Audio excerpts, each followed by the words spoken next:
push started. So not the way he wanted to start the day, but they're 2 engine changes into their weekend. This team does not need any more headaches. Well, he had that problem right in the early part of qualifying yesterday. Did manage to come back and get a lap that was quickest in that first of the qualifying groups, and does start outside of row number 6. And what a day this is going to be as we have some looks at the crowd around the facility. I mean, just amazing.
He's sitting on 364. So Marc-Antoine Cameron in car number 96, who will start outside of row 2. Andrew Ranger in the number 2 spot. He'll be inside of row 2.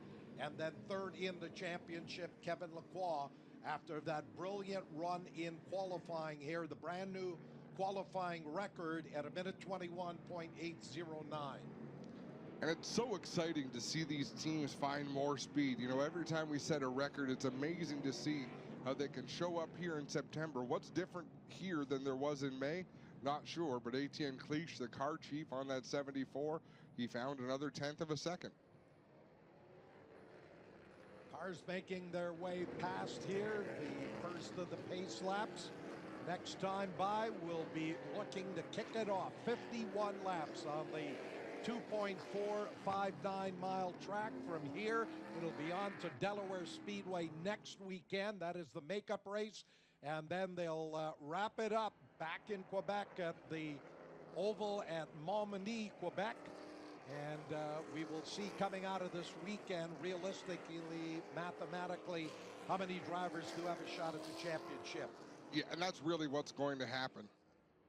And my mistake, JP Bergeron does not get his starting spot. He changed the engine after qualifying, so he would go to the back in that one machine. Even still, I'm sure he would have preferred that car started on its own on the grid. Such hard-charging drivers we've got. Well, the most fun thing for me this weekend, I think, is going to be seeing how Kyle Steckley mixes into this. He comes in with a ton of confidence. That young man has been winning races on both sides of the border this summer. He's done a great job.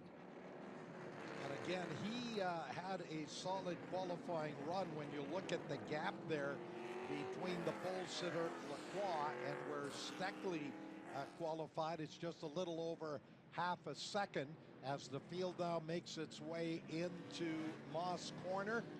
That is certainly the hardest braking spot for these cars, and then crucial to work the draft as you accelerate out of turn 5B, out of that hairpin, the slowest corner on the racetrack, and that long uphill climb before running it into turn number 8. And that's what really challenges these power plants. It challenges the transmissions, everything in the drivetrain of these race cars. Lights are off on the pace car. We're going to see the field double up here fairly soon and get ready for the start of the WeatherTech 200. Scrubbing those general tires. It builds some heat into the tires. It shakes off any of the loose debris they might have picked up around the racetrack. And you can see them now taking formation, 2 wide, 14 rows deep. And again, that pace car will be making its dash to the right as it comes off at turn 9. And then it will be up to the same 2 drivers who sat on the front row back here in May. They were in opposite positions with Clute on the pole, Lacroix alongside, but it is Lacroix on the pole after that track record here in qualifying. Pace car heads for pit road. We are moments away from the start. Through turn number 10, Kevin Lacroix on the inside in the 74, Gary Clute on the outside in the 59. The front row fires together. Mike Charret cueing Chris Villamoya to wave that green flag. We are underway in the WeatherTech 200. And it will be Lacroix who will grab the lead down through turn number 1. One of the drivers was that Cameron running a little bit wide as through the bottom of turn number 2. It's the pole sitter 74, Kevin Lacroix with the lead. The 59 of Gary Clute in second. Alex Tagliani got around Marc-Antoine Cameron, so he falls back to the 6th position in that desert camo number 96.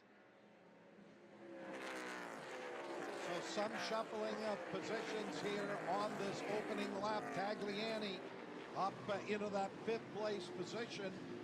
And also 47 going through their LP Dumoulin. Looks like he has picked up a spot or 2. Side-by-side battle between 87 Sam Fellows and the 13 of LP Montour. Look for Fellows. Had that brilliant 4th place finish here back in May. The top 3 have broken away just a little bit. Kevin Lacroix, Gary Clute, Andrew Ranger, and then a gap back to Alex Labay, Alex Tagliani. We got a quick glimpse of Kyle Steckley, who settled in back around the 7th or 8th spot. Daniel Bois gets a little wide through turn number 9. He's got to gather that back in, or through turn 8 rather. He has to gather it back in to get to the right lane to go through turn 9. Lap number 1 goes up on the board. Kevin Lacroix, your race leader. Gary Clute in second. 27 Andrew Ranger third. Good run up into 4th for Alex Labay. The yellow 80 car of Alex Tagliani rounds out your top 5. Serge Bourdon in that 55 with a problem. He had issues yesterday in qualifying as well. He's going to drive down pit road to the attention of his crew. Marc-Antoine Cameron with the nose sort of to the inside of Alex Tagliani in a bit of a posture that he wants to make a move.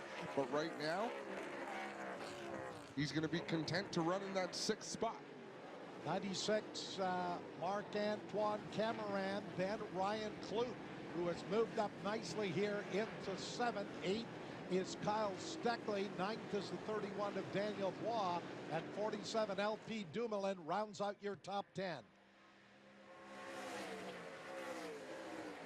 They work up the Andretti straightaway here on lap number 2 of a scheduled 51. Under the Canadian Tire Bridge and into the top of the S's. Still Lacroix, your pole sitter, running at the point. Clute is right there, as is Ranger in car number 27 in that 3rd place spot. Then Alex Labay in 4th, and a change in the 5th place spot as Marc-Antoine Cameron has moved around Alex Tagliani for 5th.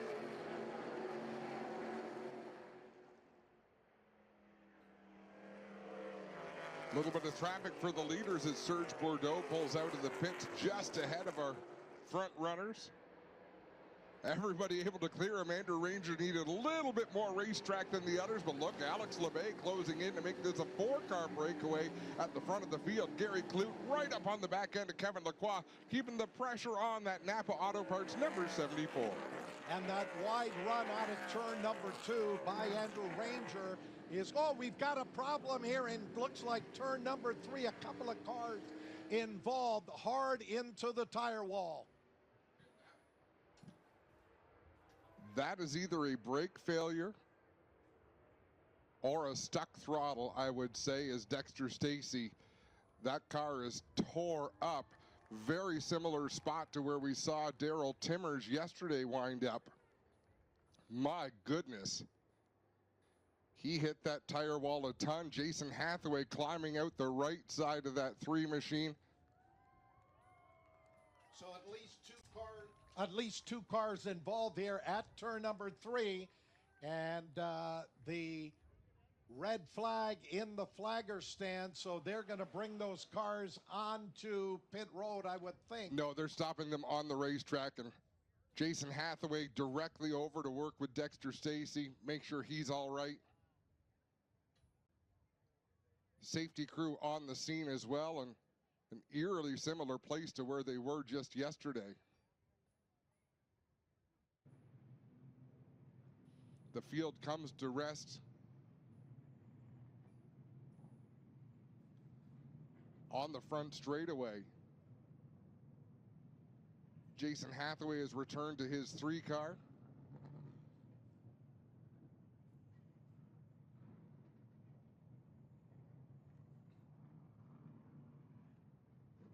Boy, oh boy, you see the tire wall's been completely displaced down there. Service vehicles and the tow truck have arrived at turn number 3.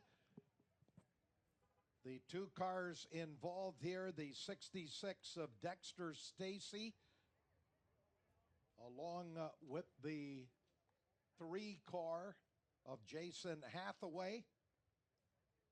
Hathaway out of his car. And Dexter Stacy, you can see making some motions as though he wants to get out of that 66 machine. Here he goes. The helmet is off and sitting on top of the race car. Here he comes. How about a round of applause, folks, for Dexter Stacy, driver that 66. Took a moment to gather his thoughts. He has climbed out under his own power, and he walks away from the scene of that accident.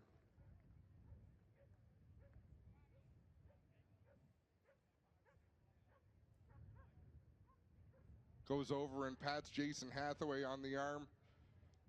When you see that kind of aftermath, you know it's not a situation where there was suspicious driving. That is a mechanical issue that sends them in that direction. You know, if you hit a wall here that hard in some of these high-speed corners where there's heavy braking, either the brakes failed or a throttle hung or a car got airborne, you get to a point where the driver is not controlling it anymore. You're along for the ride. And both of those drivers will be checked over by the medical personnel here at the racetrack. And now they will go to work and focus their attention on getting the tire wall repaired there at turn number 3. This one's scheduled for 51 laps, as I believe we were on lap number 3 when the red flag came out. Cars still stopped here on the start-finish straightaway, as they'll have to get the tow trucks over there and get that 66 car lifted off of the wall, and then get the equipment to repair that tire wall. And this is eerily similar to Daryl Timmer's accident yesterday, where it got into the tire wall and then up onto the tire wall. It's possible they'll be able to pull that car directly down and onto the flat deck, and I think that's what Sunshine Race Recovery is trying to do, is position themselves so they can back right up to that 66 machine. It's even now a little bit higher than the wrecker is. So for those of you who don't have access to the scene of the accident to know what we're talking about, Dexter Stacy's number 66 wound up on top of the tire wall and on top of the concrete wall that the tire wall backs up to.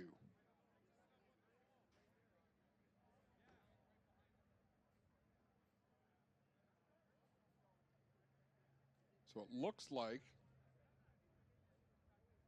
yeah, at first it looked like they were going to back up to Jason Hathaway's number 3, but I think they're going to back up to the 66 of Dexter Stacy and get that car out of the scene so they can go to work rebuilding the tire barriers.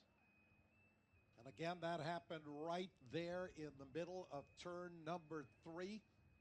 As you said, almost the exact same spot where we had that problem here yesterday in qualifying. There is a time limit on the event, 51 laps scheduled, as again, those drivers will be checked over, but Dexter Stacy climbing out of the car in conversation with Jason Hathaway. And so their afternoon is over here early as they will try to get that car directly off of the top of the tire wall right onto the flatbed. And this should speed up the process in getting both of those cars over there and getting all those tires and that rubberized wall in place. You're going to be blown away, race fans, when you see this 66 machine when they take it back past your vantage point. I mean, it is torn up. This is as torn up as I can remember seeing a car here at CTMP. And how many races have we done now, Pat? 30 of them here since the series began? A lot of them over the years, certainly. And that car went in there very, very quick. And again, right now, hopefully they can just slide it off of the tire wall and don't have to get the hook in there to lift it up to slide it onto the flatbed and get it on out of there. So this will be some time yet before we're all squared away there in turn number 3 and able to roll these cars back. Pretty impressive to watch these flat deck operators work. They've got the flat deck up, but it doesn't look like the rear end of the 66 car is positioned in a way that it can roll up, so they're probably going to have to use the other wrecker to lift up on the 66. And these are things it's hard to prepare for because every situation is just a little bit unique.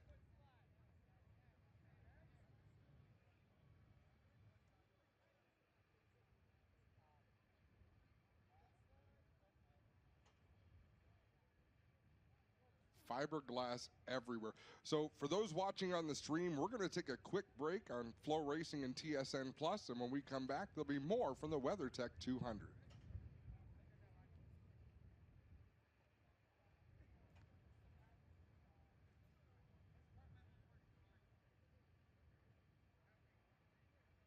So crew's going to work pulling off some of the loose parts of that race car that are just dangling and hanging off.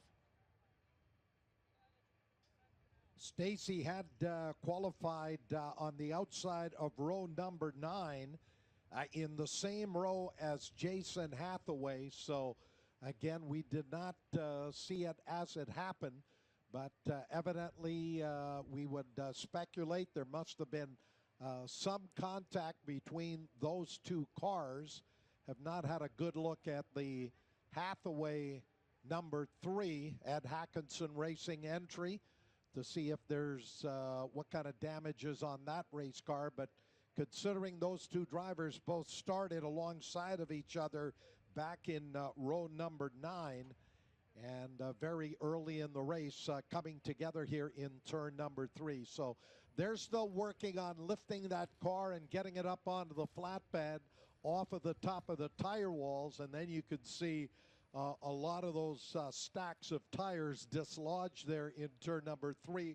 They'll have to get the forklift in there and get those tires repositioned and then get that rubberized thin layer of rubber that sort of sits on the outside of the tire walls and get that back all in position before we roll the cars here on the start-finish straightaway. They're lined up from just under the Michelin Bridge all the way back here into turn number 10. And this makes sense. I believe they're going to send out the hook to pick up the front end of the 66 of Stacy so that when they pull the car up onto the flat deck, it doesn't fall down off the wall, because that's about a 6-foot drop. You don't need to do any more damage than is already done. I think that's where the expression adding insult to injury came from. Well, this crew have done a great job here over the course of the weekend, including dealing with the Daryl Timmers run into the tire walls yesterday during qualifying. And now they've got to do it all over again, and then the repair crew will go to work, get those tires back into position, and get that concrete wall protected with the tires before they will send these cars back out here. But again, the clock does continue to run. And Adam, I think you've got the number on the time limit on the event, scheduled for 60 or 51 laps on the 2.4 459 mile and just around 4 kilometer long track. That gets you to the 200 kilometers. That is the race distance. Yeah, they've never really acknowledged the time limit of this race. We've had some that have gone long with some lengthy cleanups, but we've always made it to the distance. So I don't expect time will become a factor here today, as the Stacy number 66 is being brought up onto that flat deck. Wow, is that the left side frame rail that's just, no, it can't be. That has to be just a brace.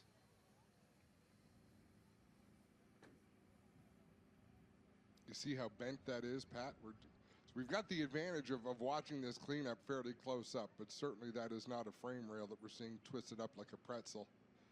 But well, the safety built into these cars certainly evident there, as Dexter Stacy was able to climb out, not favoring any arms or limping at all. He was more concerned about his conversation with Jason Hathaway. So it'll be a couple of more minutes before they get that car loaded up on the back of the flatbed, and then they'll take care of the number 3 Ed Hackinson Racing car of Jason Hathaway. Then we'll go to work on repairing the tire walls, and then after that, we should be able to roll back out here and get this race back underway.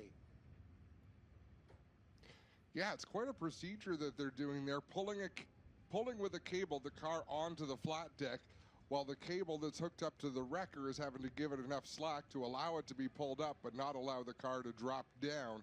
I think they've got it to a point now where they're in pretty good shape there, but my goodness, this car has dismantled itself during this accident.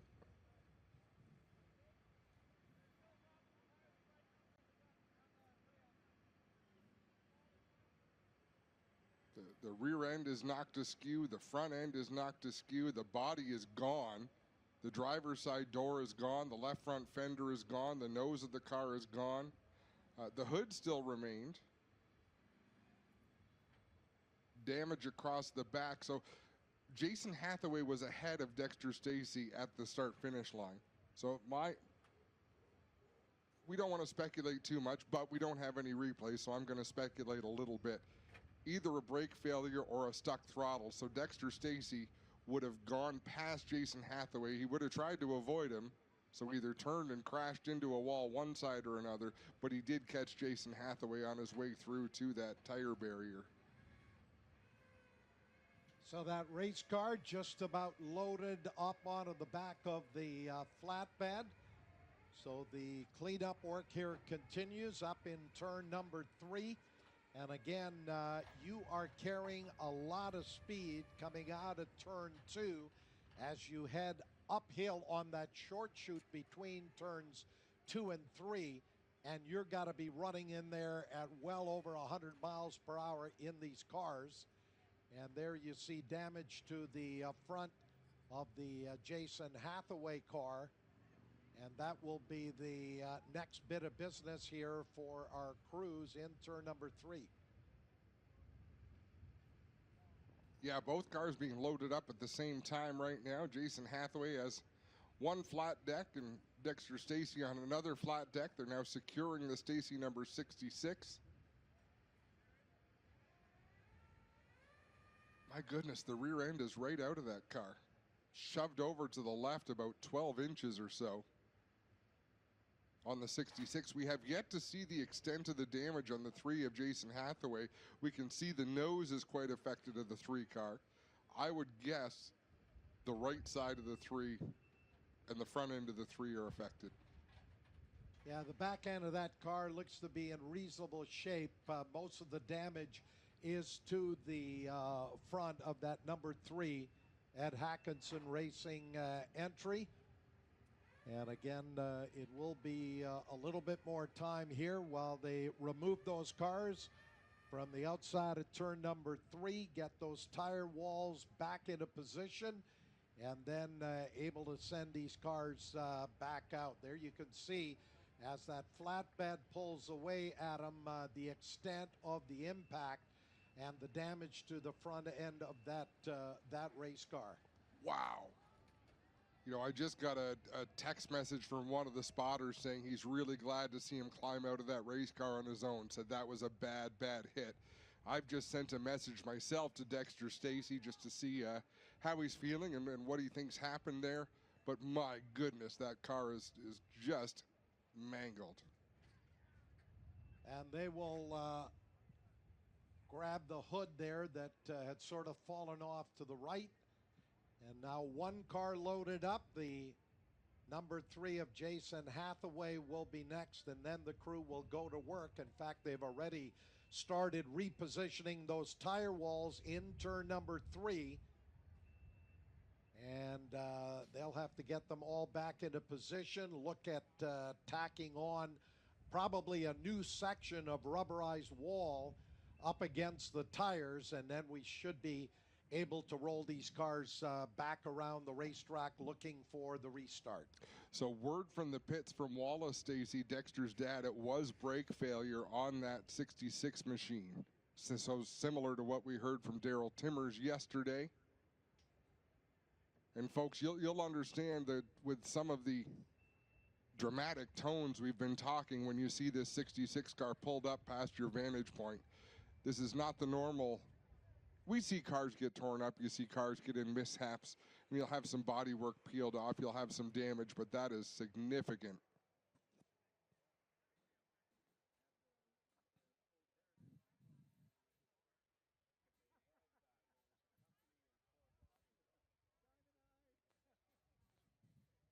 Looks like Benoit Couture is in a spot all to himself there between turns 1 and 2. But when you go red, when the race director signifies red, a lot of these drivers on the home straightaway didn't exactly follow instructions, because you're to stop wherever you are on the track. Make sure you leave room for safety vehicles. And yeah, Jason Hathaway has significant damage as well in that 3 car.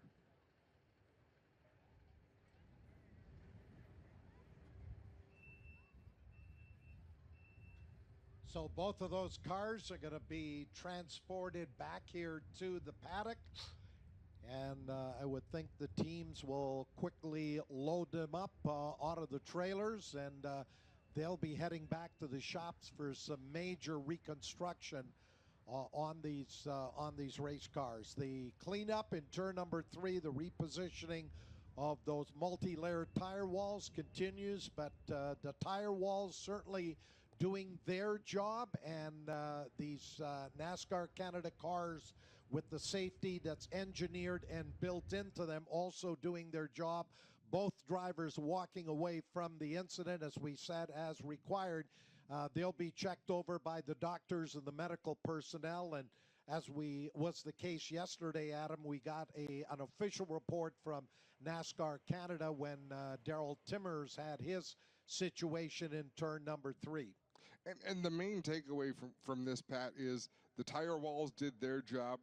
The race car builders did their job. So the cockpit of that car, we talk about the damage, and it is tore up at the front, it's tore up at the back. But the driver's compartment of that car is still intact. And watching Dexter Stacey climb out of that car under his own power was the best thing we've seen today. Well, they are quickly trying to get those tire walls repositioned and repaired. They're over in turn number 3. Well, they had some pretty good opportunity yesterday to work on that, so this might be even quicker than we saw yesterday during that qualifying incident. And looks like a couple of the cars that had stopped on the racetrack slowly proceeding back on around. So they're going to line them up. And as soon as we're set to go there in turn number 3, we'll resume the WeatherTech 200 as we've got just 2 laps completed for the field. The red flag coming out on lap number 3. Man, oh man. 3rd lap in, 2nd time this weekend with very similar mishaps. Just things you don't see every day, and we're thankful for it. And the skid steer driver. Wonder how many weekends he's been on call here and never had to start that thing up.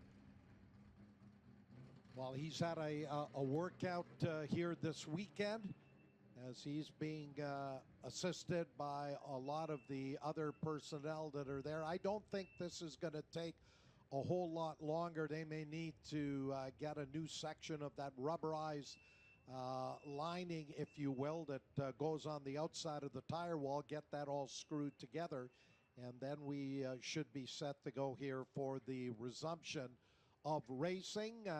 With the red flag coming out, Kevin Lacroix, your race leader. The pole sitter led every one of the laps until the red flag. Gary Clute in second, Andrew Ranger in the 27 third, Alex Labbe fourth, and Marc-Antoine Cameron, your championship leader, rounding out the top five. 80, Alex Tagliani in sixth. Seventh, the 42 of Ryan Clute, who had moved up here nicely from his ninth starting position. And then eighth was the 22 of Kyle Steckley. Daniel Bois, 31, ninth. And 10th is the 47 of LP Dumoulin in the WeatherTech Dodge. And that's how they run right now with 2 laps complete, 49 laps to go. They're going to distribute water to these drivers at some point.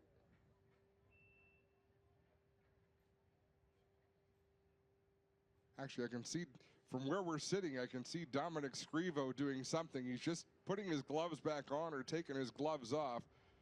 Not a whole lot for these drivers to do while they sit there under red.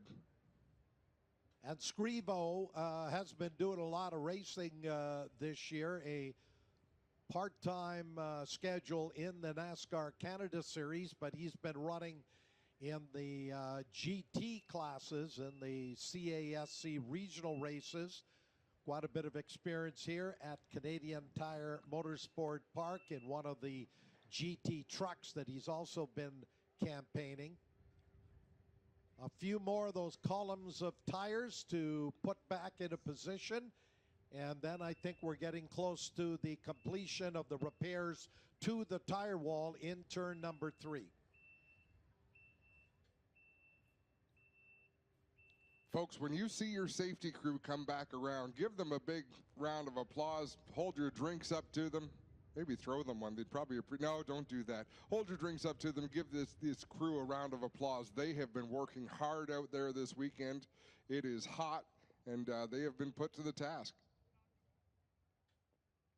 Looking on our video monitor here, the shot from the flagger stand with the NASCAR Canada official still holding that red flag, and over his shoulder, the 74 of Kevin Lacroix. What a great run he had in qualifying.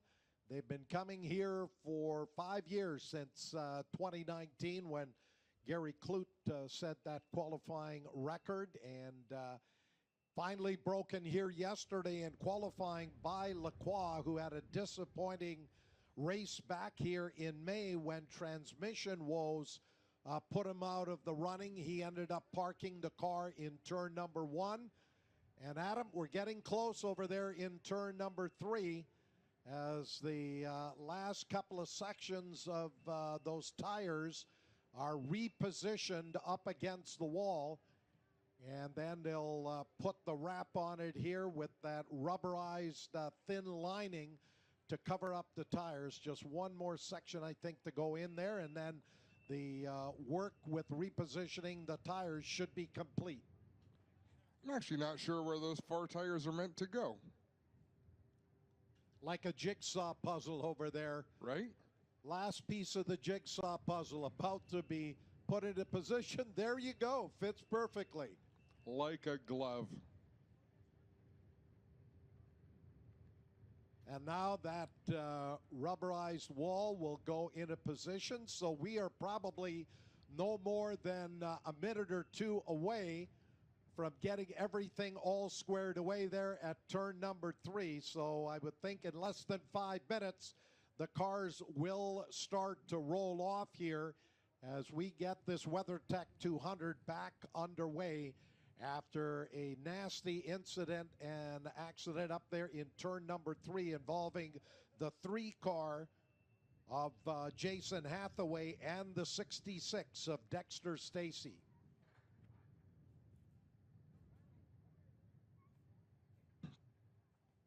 So they get that thin rubber lining pressed up against the tires. And I believe they just screw it to the tires to keep it all connected.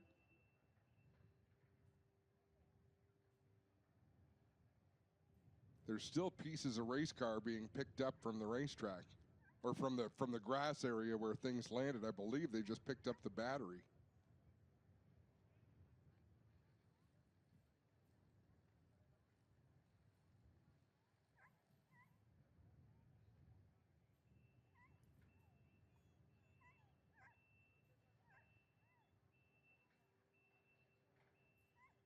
Well, fans, now would be the time. If you got to go grab a drink, run to the bathroom, do what you got to do, because I believe we're going to roll these race cars here shortly.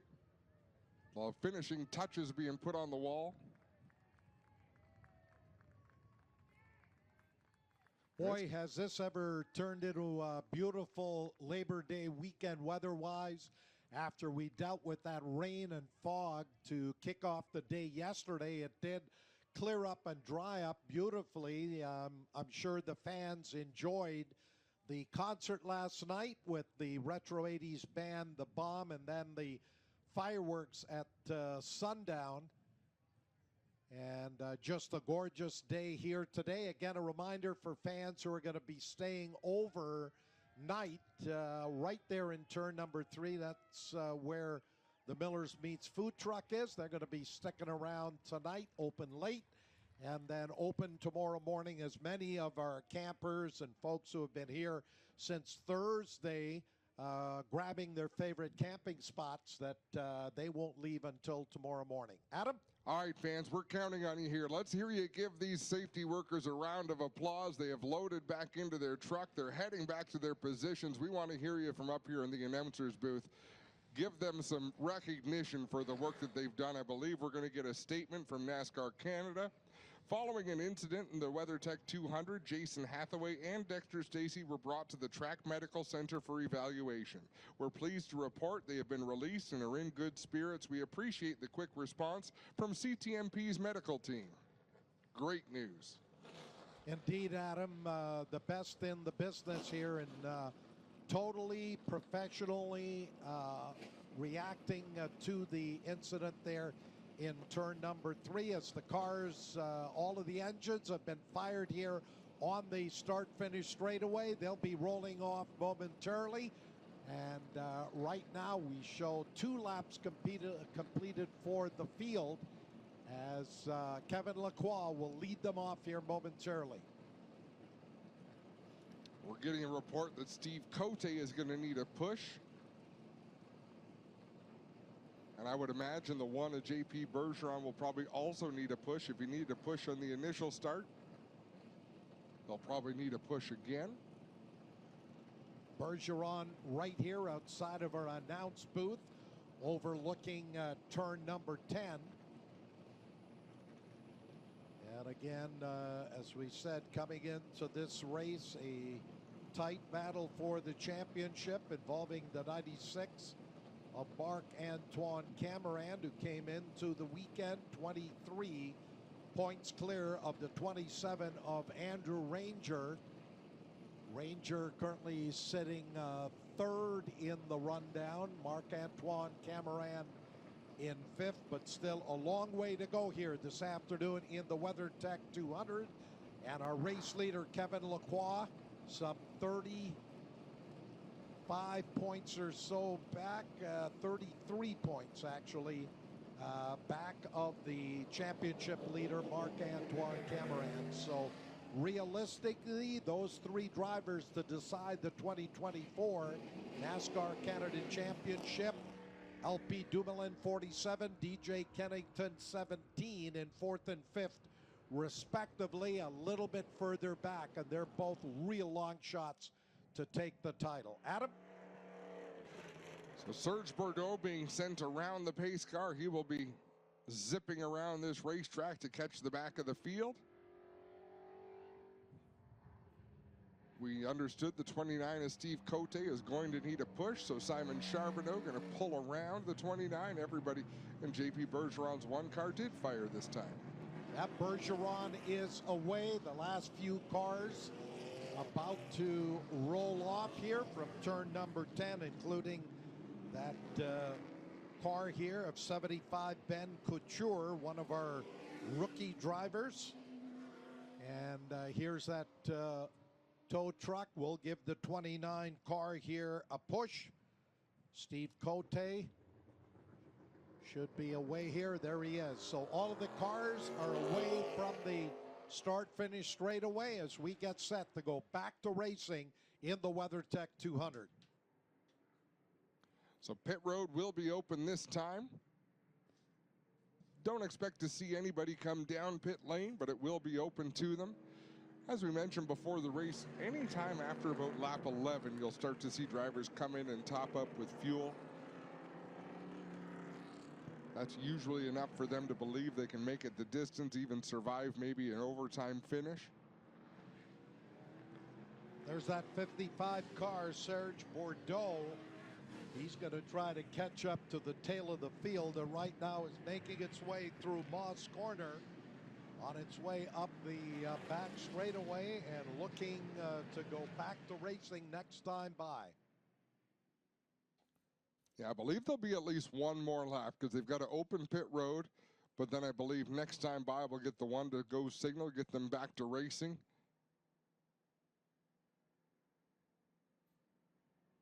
You know, there's nothing worse for these drivers than a red flag situation like that where they're stuck in their race cars. You can't get out.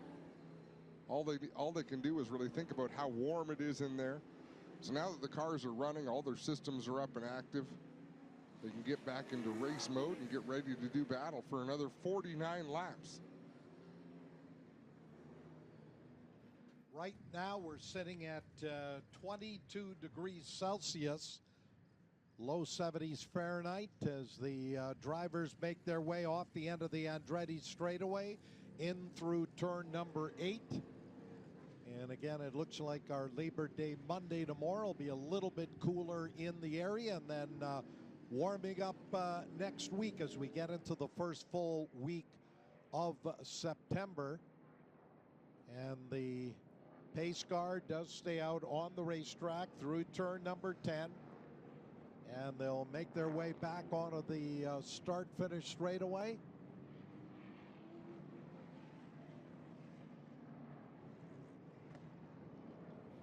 Yeah, not even one taker to come down pit road in the top 20 or so cars. The tail end of the field now coming past. And they're not coming to pit road either, so no takers whatsoever. That was about a 30-minute delay. And so with those cars parked here on the start-finish straightaway, as they rolled off, that was actually the completion of lap number 3 as they rolled across the line then just moments ago. Officially 4 laps completed, so 47 laps remain in the WeatherTech 200 as the drivers make their way back on around. They're coming into the turn 3 area where we had that incident involving the cars of Jason Hathaway and Dexter Stacey. Great news in that release from NASCAR Canada. Both drivers thoroughly checked over, both drivers okay and released. So I'm sure both Jason Hathaway and Dexter Stacey did not want to become spectators with the rest of us here this afternoon, but they will have to watch the remaining laps of this WeatherTech 200.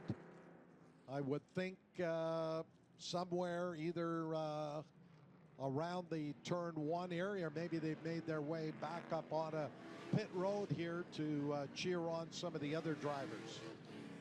You know, you don't realize the speeds these cars are going until something happens where you need to slow them down. You know, they come through they go through every turn on this racetrack at such blistering speeds, but the brakes are high performance. The tires, they've got wide general tires on them with a lot of grip. But when something goes wrong and they lose those brakes, or if they stick a throttle or something of that nature, boy, oh boy, it is you realize how fast cars travel around this facility. And really, the only corner is 5B where they're really slowed down. Other than that, they are carrying a lot of speed through just about every one of the other corners here on this racetrack. And now they will form up as they work up the back straightaway. About to roll under that Canadian Tire Bridge. 74 Kevin Lacroix on the inside. To the outside, that 59 of Gary Clute. So we'll do it all over again after that lengthy delay to get things all squared away up there in turn number 3. We're about to go back to racing. Adam Ross. The difference here from the original start, Alex Labay up into the 4th spot, Alex Tagliani up into the 6th spot, Marc-Antoine Cameron back to 5th. Kevin Lacroix going to lead us to the green on the inside of row number 1. He gets to fire first because this is a restart and not an original start. So into the Pinty's restart zone they go. We're back underway in the WeatherTech 200. And it'll be Lacroix who once again will grab the lead down through the bottom of turn number 1.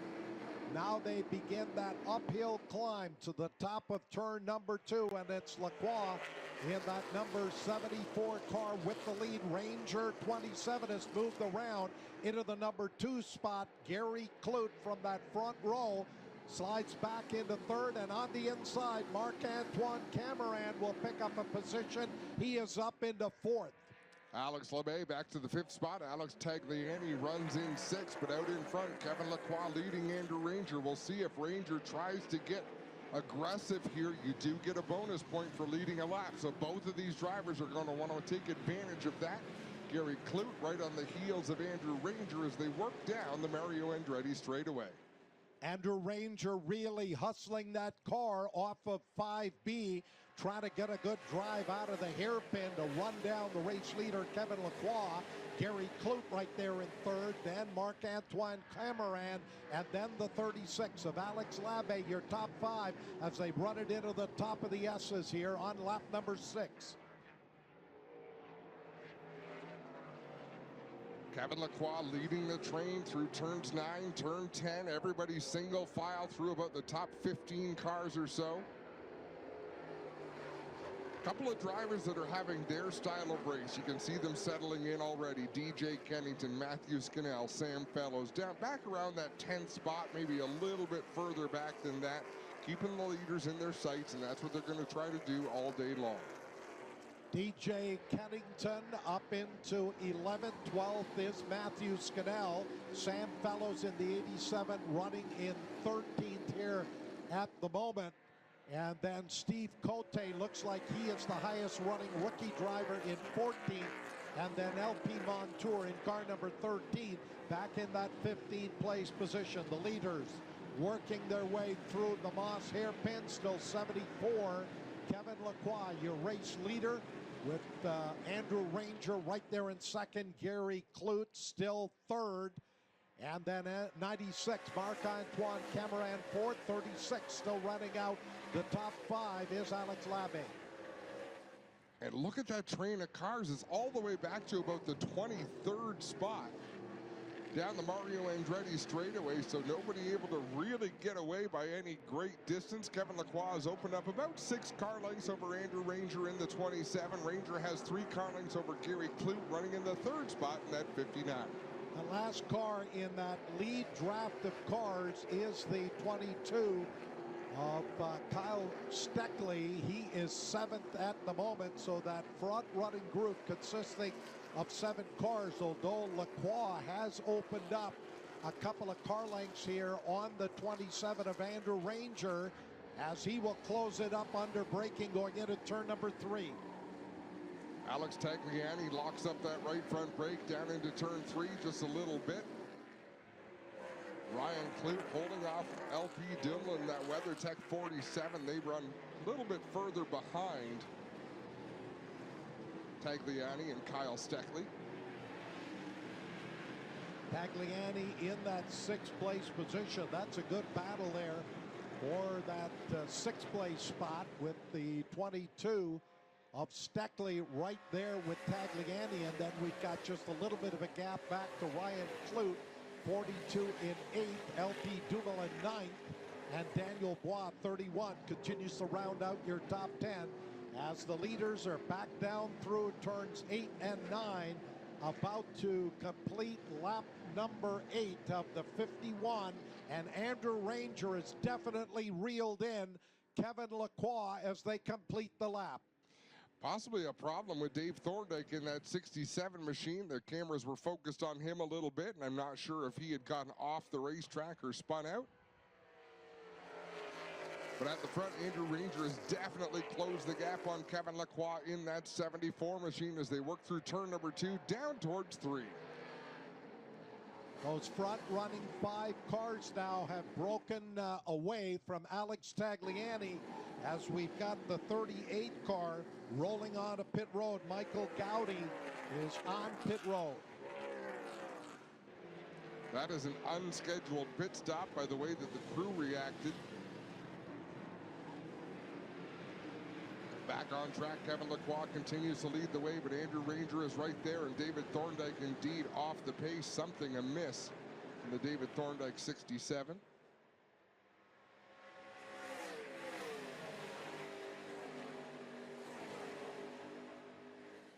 And now Kevin Lacroix has opened up just a little bit once again. So bit of an accordion effect out in front. Kevin Lacroix leading the way, and then Andrew Ranger closes the gap. Then Kevin Lacroix pulls away once again, but he's back to about 4 car lengths over the 27 of Andrew Ranger. One of the best battles here on the racetrack. The race for 6th and 7th off of turn number 10. That yellow number 80 of Alex Tagliani trying to hold off the 22 of Kyle Steckley. Steckley is all over him as they work down through the bottom of turn 1. Just a couple of car lengths separating Tagliani and Steckley as they roll up and then downhill out of turn number 2. They're trying to catch that lead quintet of cars, including the race leader 74, Kevin Lacroix, 27 Andrew Ranger in 2nd, Gary Clute, 59 still 3rd, the championship leader Marc-Antoine Cameron, 96 in 4th, and Alex Labbe, 36, continues to round out your top 5. The leaders work their way through Moss Corner, followed by that battle between Tagliani and Steckley for 6th and 7th. Anytime over the next couple of laps, I expect we're going to start seeing drivers peel off onto pit road and top up with Sunoco race fuel. They are almost into the window where they know they could make it to the end of the race, and whoever pits first generally gets track position when it's time to come in for tires later on in the event. As Alex Tagliani, a little puff of smoke out of the back of the 80 machine into turn 8. That might have been tire smoke. He was hard on the brakes as they come through turn 10. And again, this has been going on for several laps now, that battle between Tagliani and Steckley for 6th and 7th. 8th at the moment is the 42 of Ryan Clute. 9th is 31 Daniel Bois, who has gotten around LP Dumoulin, the WeatherTech Dodge, pushed down into 10th. Then it is DJ Kennington, 17, in the Castrol Dodge in 11th. 12th is Matthew Scannell, 99, up into 13th. 87 Sam Fellows, then the rookie Steve Cote in 14th in car number 29, followed by Peter Clute in car number 6. He's up into 15th as we work what is lap 11, so 40 laps remaining in the WeatherTech 200.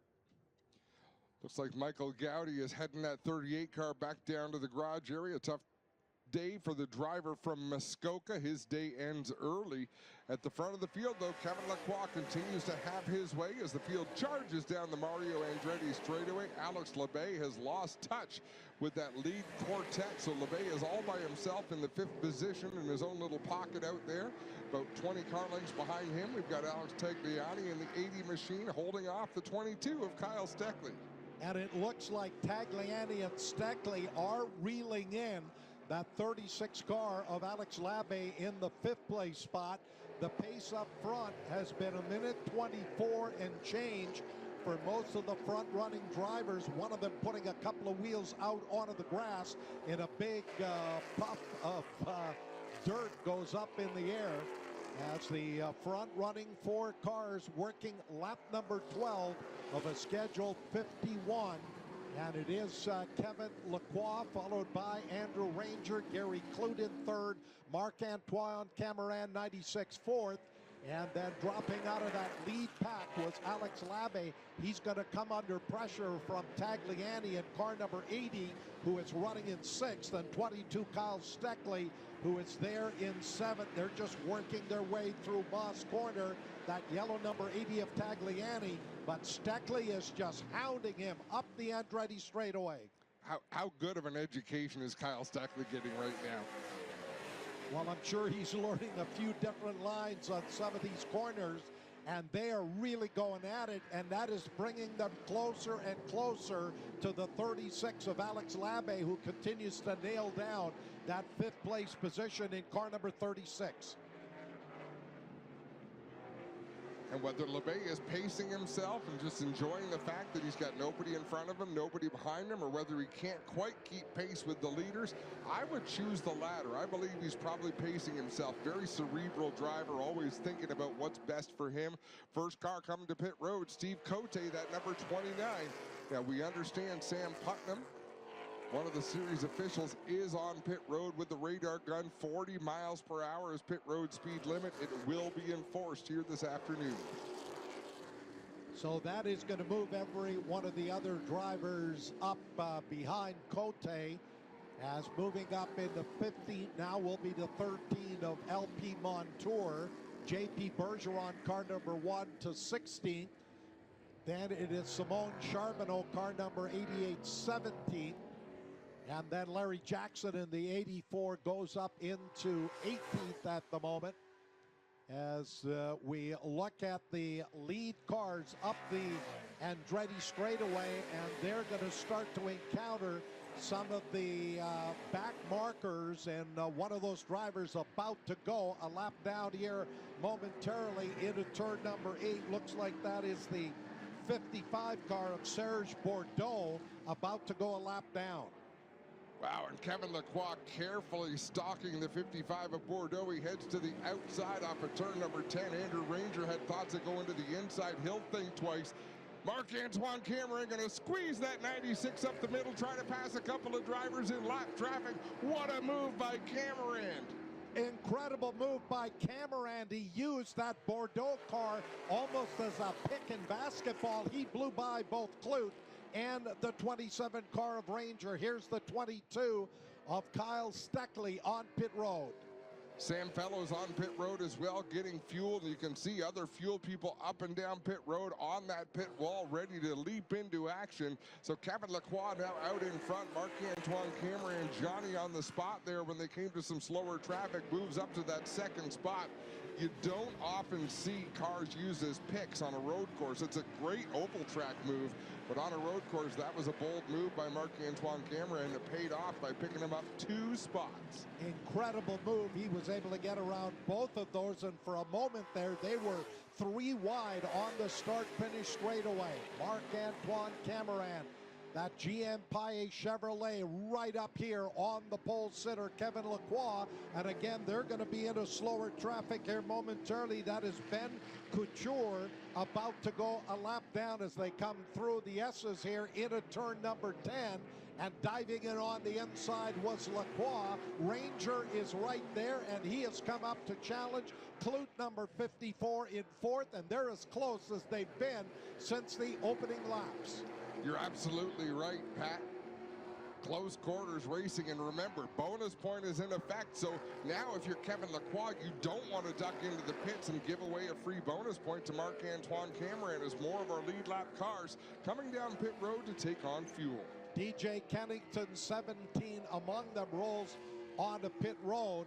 DJ had been running right just outside of the top 10. Of course, this is going to shuffle the order, and we've got a change in the lead. Marc-Antoine Cameron has gotten around Kevin Lacroix. Now the question is, when will these top 5 cars come onto pit road? It is Cameron who takes over the lead here on what is lap number 15.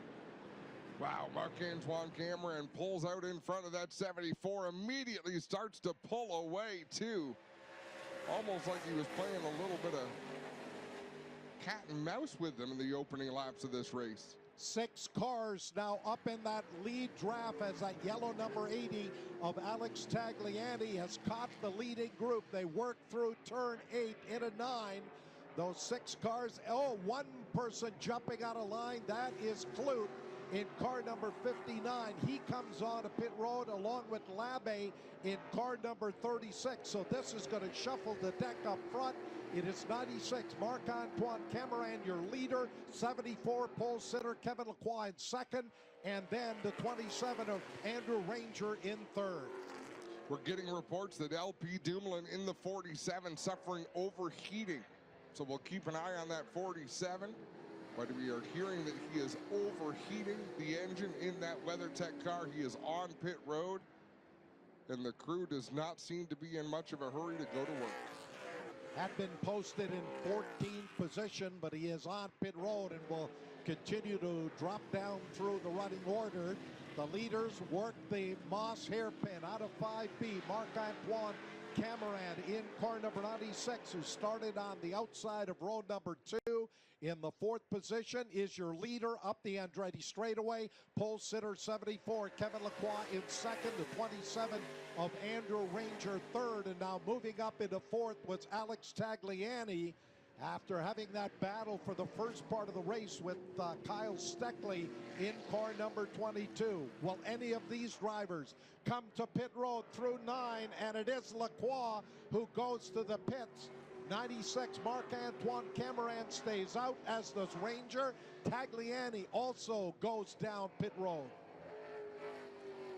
Fascinating that all of these drivers, nobody has come in by themselves, but they've not come in en masse either. A couple of drivers every lap choosing to duck down into the pits. We see Kevin Lacroix pulling around the 47 of LP Dumoulin to stop for his fuel. Alex Tagliani a couple of spots behind the 47 of Dumoulin as we get beautiful views from that overhead drone shot.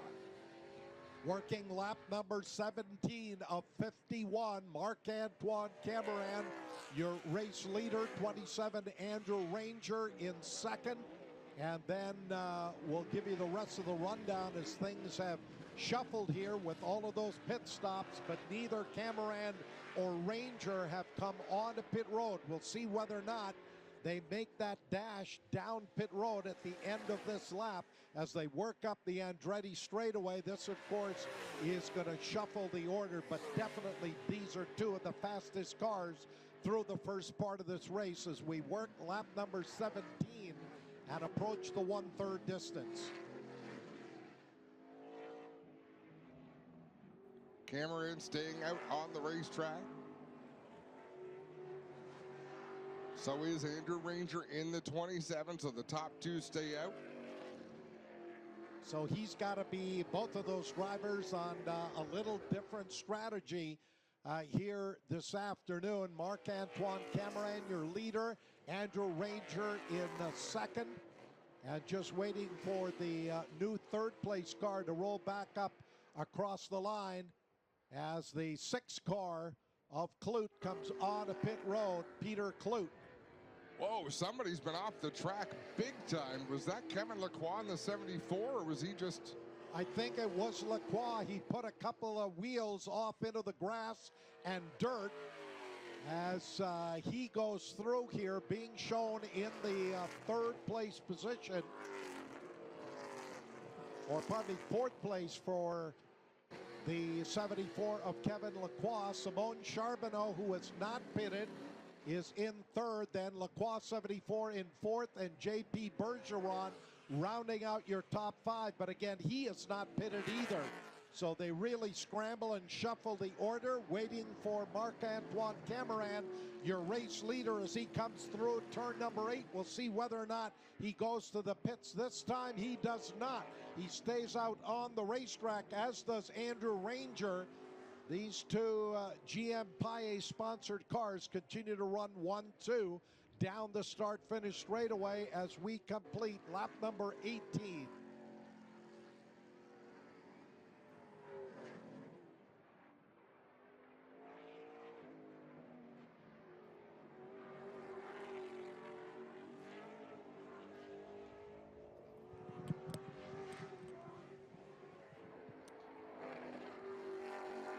Gary Clute onto pit road in that 59 machine. I believe this will be the first of his tire stops as we watch that car head down to John Fletcher and the rest of the crew. They'll come around the left-hand side to jack it up. Indeed, left side General Tires going on the 59 of Gary Clute.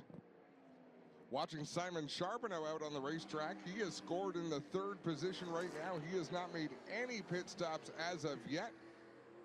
Work getting done on Clute's car, and he will hit the throttle. Oh, he has stalled it on pit road. Gary Clute has stalled. He is on the airline in the front end, so he's having to back that car up and fish out the airline and the air gun. He's going to be able to take off now, but loses some valuable time on pit road on that left side change, and we will see. I don't know if there's a penalty for running over your own equipment or not, but we are going to find out. Well, that's not how you want to do a pit stop. He has already gotten fuel, should be able to go the rest of the way, and his first stop for tires as he rolls back onto the racetrack at turn number 1. Your race leader, 96, Marc-Antoine Cameron, working lap number 20. Andrew Ranger, 27 in second. The 88 of Simone Charbonneau, third. Kevin Lacroix, 74, fourth. And Larry Jackson, 84, all the way up into fifth. He has not pitted as yet either. LP Dumoulin taking that car down into the garage area. He is out. So Dumoulin, who came into the weekend sitting 4th in the championship, and this is pretty much going to end his championship hopes, as race leader Marc-Antoine Cameron on his way up the Andretti straightaway, and Ranger 27th stays out there as well. So we'll see whether or not this time around, as they come up to complete lap number 20, whether Cameron, your race leader, or Ranger in the number 2 spot do make that dash onto pit road.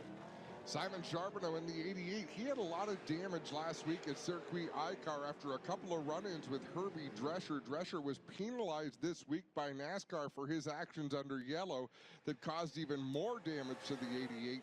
But great to see Charbonneau out there, even though he hasn't pitted just yet. That's a lot of the reason for him running in the 3rd spot, but great laps for him up there. Kevin Lacroix, you can see him in the distance closing in on the 88 machine, but a good run for Simon Charbonneau nonetheless. That battle that had been going on earlier between Alex Tagliani in the 80 car and 22 Kyle Steckley, I believe, has resumed on the racetrack. Now it's the race for 5th and 6th. Tagliani, car number 80, in 5th. 22 Kyle Steckley in 6th, followed by Alex Labbe, 36, in 7th. And Kyle Steckley has that position, but Alex Tagliani had stuck a nose to the inside off of turn number 10. We can't see from our vantage point if Tagliani got that spot or not, but he was definitely in the battle for it when they came by our position, as we look once again at Marc-Antoine Cameron in that 96, holding a pretty wheel right now, staying out on the racetrack. He has yet to make a single stop. Gary Clute has made a pair of stops so far. 22 Kyle Steckley has taken over that 5th place position. That puts Tagliani 80 into 6th. 7th, 36 Alex Labbe. 84 Larry Jackson still to pit. He is running in 8th. 9th is 87 Sam Fellows, and Daniel Bois, 31, rounds out your top 10 as the leader in car number 96. Marc-Antoine Cameron, lap number 21, goes in the books. 27 Andrew Ranger right there in 2nd, so they are delaying as long as they can their trip on to pit road. They continue to run 1-2 on the racetrack. Gary Clute is not that far out in front of Marc-Antoine Cameron, but with fresh tires you would assume Clute would be a little bit faster than the race leader, but their strategy has backed him up all the way to just maybe a couple hundred yards ahead of Cameron in that 96 machine. As we see Kyle Steckley, he fended off Alex Tagliani in that 80 machine. So Kyle Steckley in the 22 with the position. He runs in the 5th spot right now, but for all intents and purposes, he is 2nd because 3 of the top 5 still have to make their first pit stop. Again, once all of the drivers complete that first pit stop, including Cameron and Ranger, I think we're going to have a multi-car pack once again at the front of the field. But these drivers working lap number 22 of the 51 that make up the WeatherTech 200. Alex LeBay putting the pressure on Alex Tagliani, that 36 machine. All over the back end of the St. Hubert Quick number 80 of Alex Tagliani as they work onto the Mario Andretti straightaway. Alex LeBay will try to get a toe off of the 80 of Tagliani. And they are losing some ground to Kyle Steckley as we see Kevin Lacroix work through some, oh, that's not slower traffic. He made a pass for the third spot on Simon Charbonneau. So Kevin Lacroix up to P3. We still watch for Marc-Antoine Cameron or Andrew Ranger to make their way onto pit road. And Tagliani right there as well. He has been running inside of the top 10 up front. 96, Marc-Antoine Cameron, your race leader as we work lap number 23. Andrew Ranger, 27 in second. Then up into third is 74, Kevin Lacroix. And then Charbonneau, 88 in fourth, and Kyle Steckley, 22, rounds out your top 5. Simon Charbonneau keeping pace with Kevin Lacroix right now. Lacroix passed him back on the Mario Andretti straightaway, but Simon Charbonneau able to keep up as we see now Marc-Antoine Cameron. Maybe a 100-yard lead, over 100-foot lead rather, over Andrew Ranger as Dominic Scrivo heads onto pit road in that 69. We watch Cameron down into turn number 8. There's Gary Clute, car number 59. Who started on the outside of row 1, had that disastrous pit stop, and Marc-Antoine Cameron is on the start-finish straightaway. This will be lap number 23 going up on the board.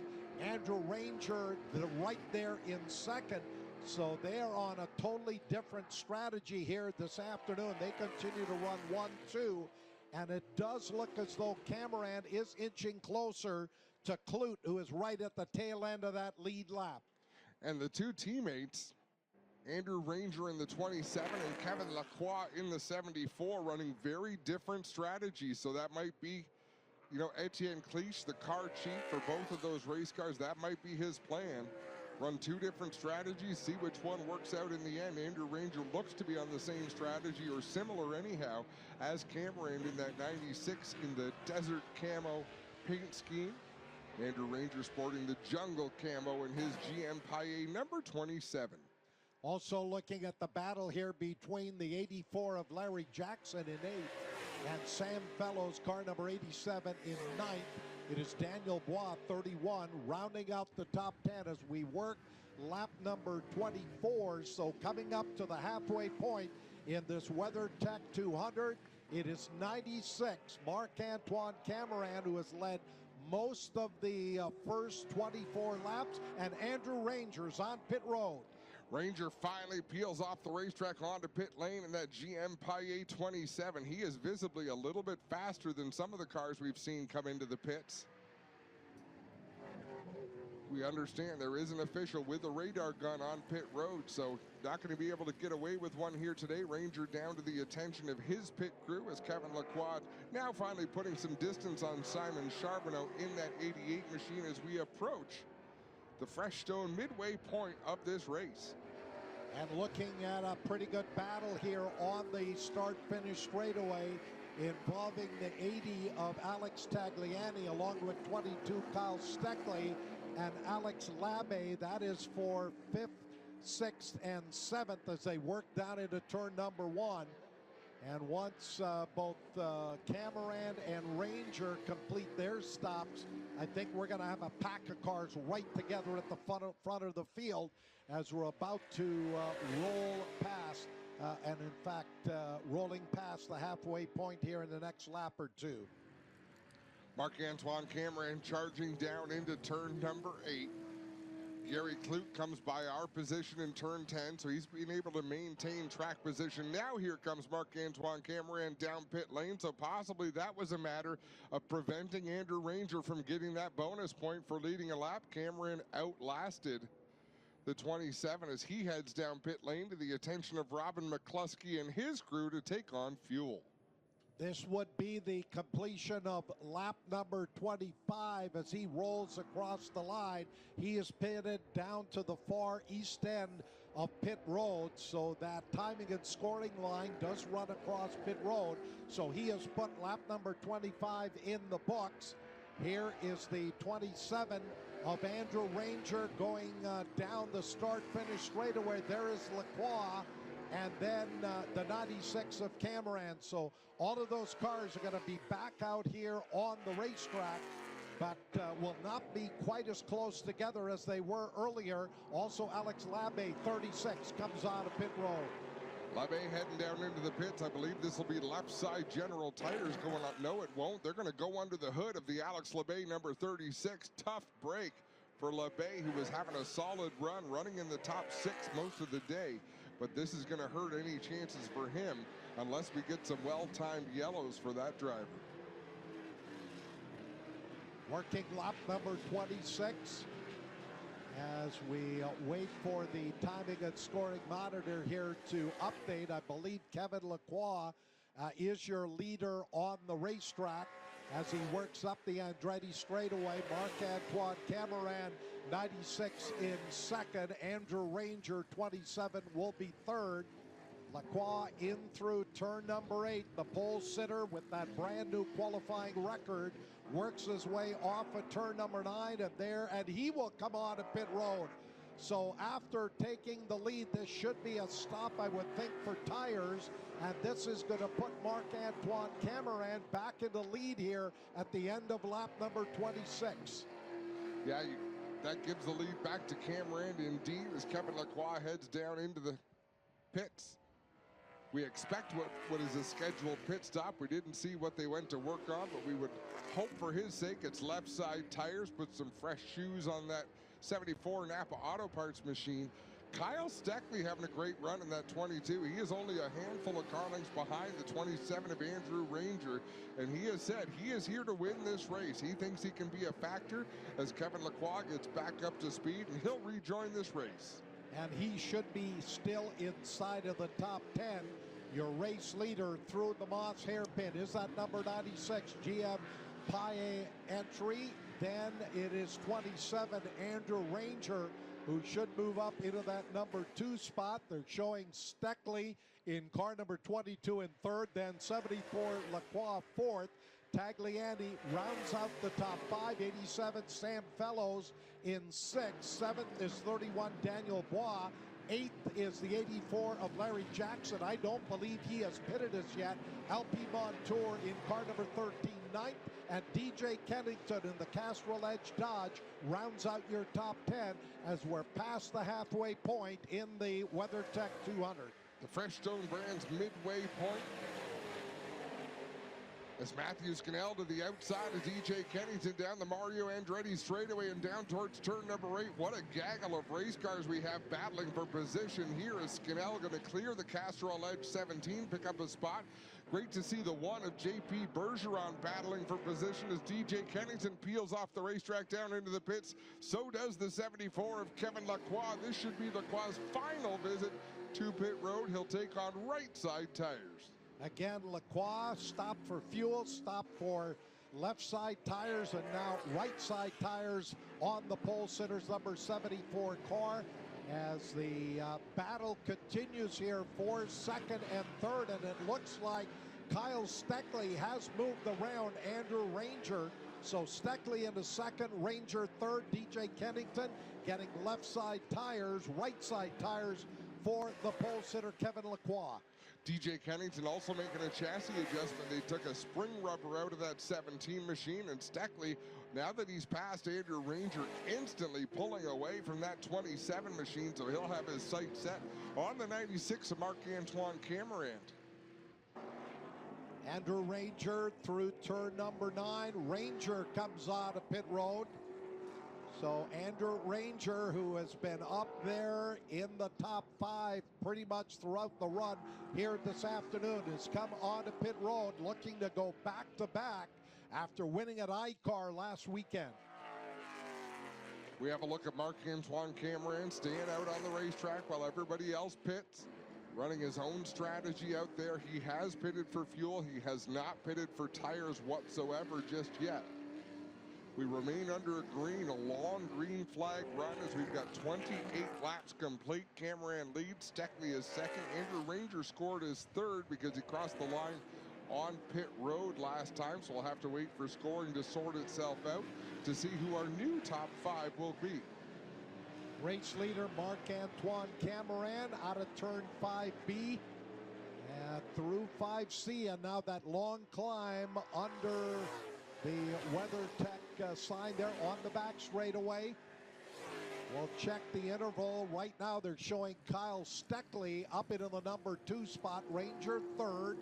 But again, the running order here is going to shuffle. 80 Tagliani for the moment in 4th, and 87 Sam Fellows in 5th.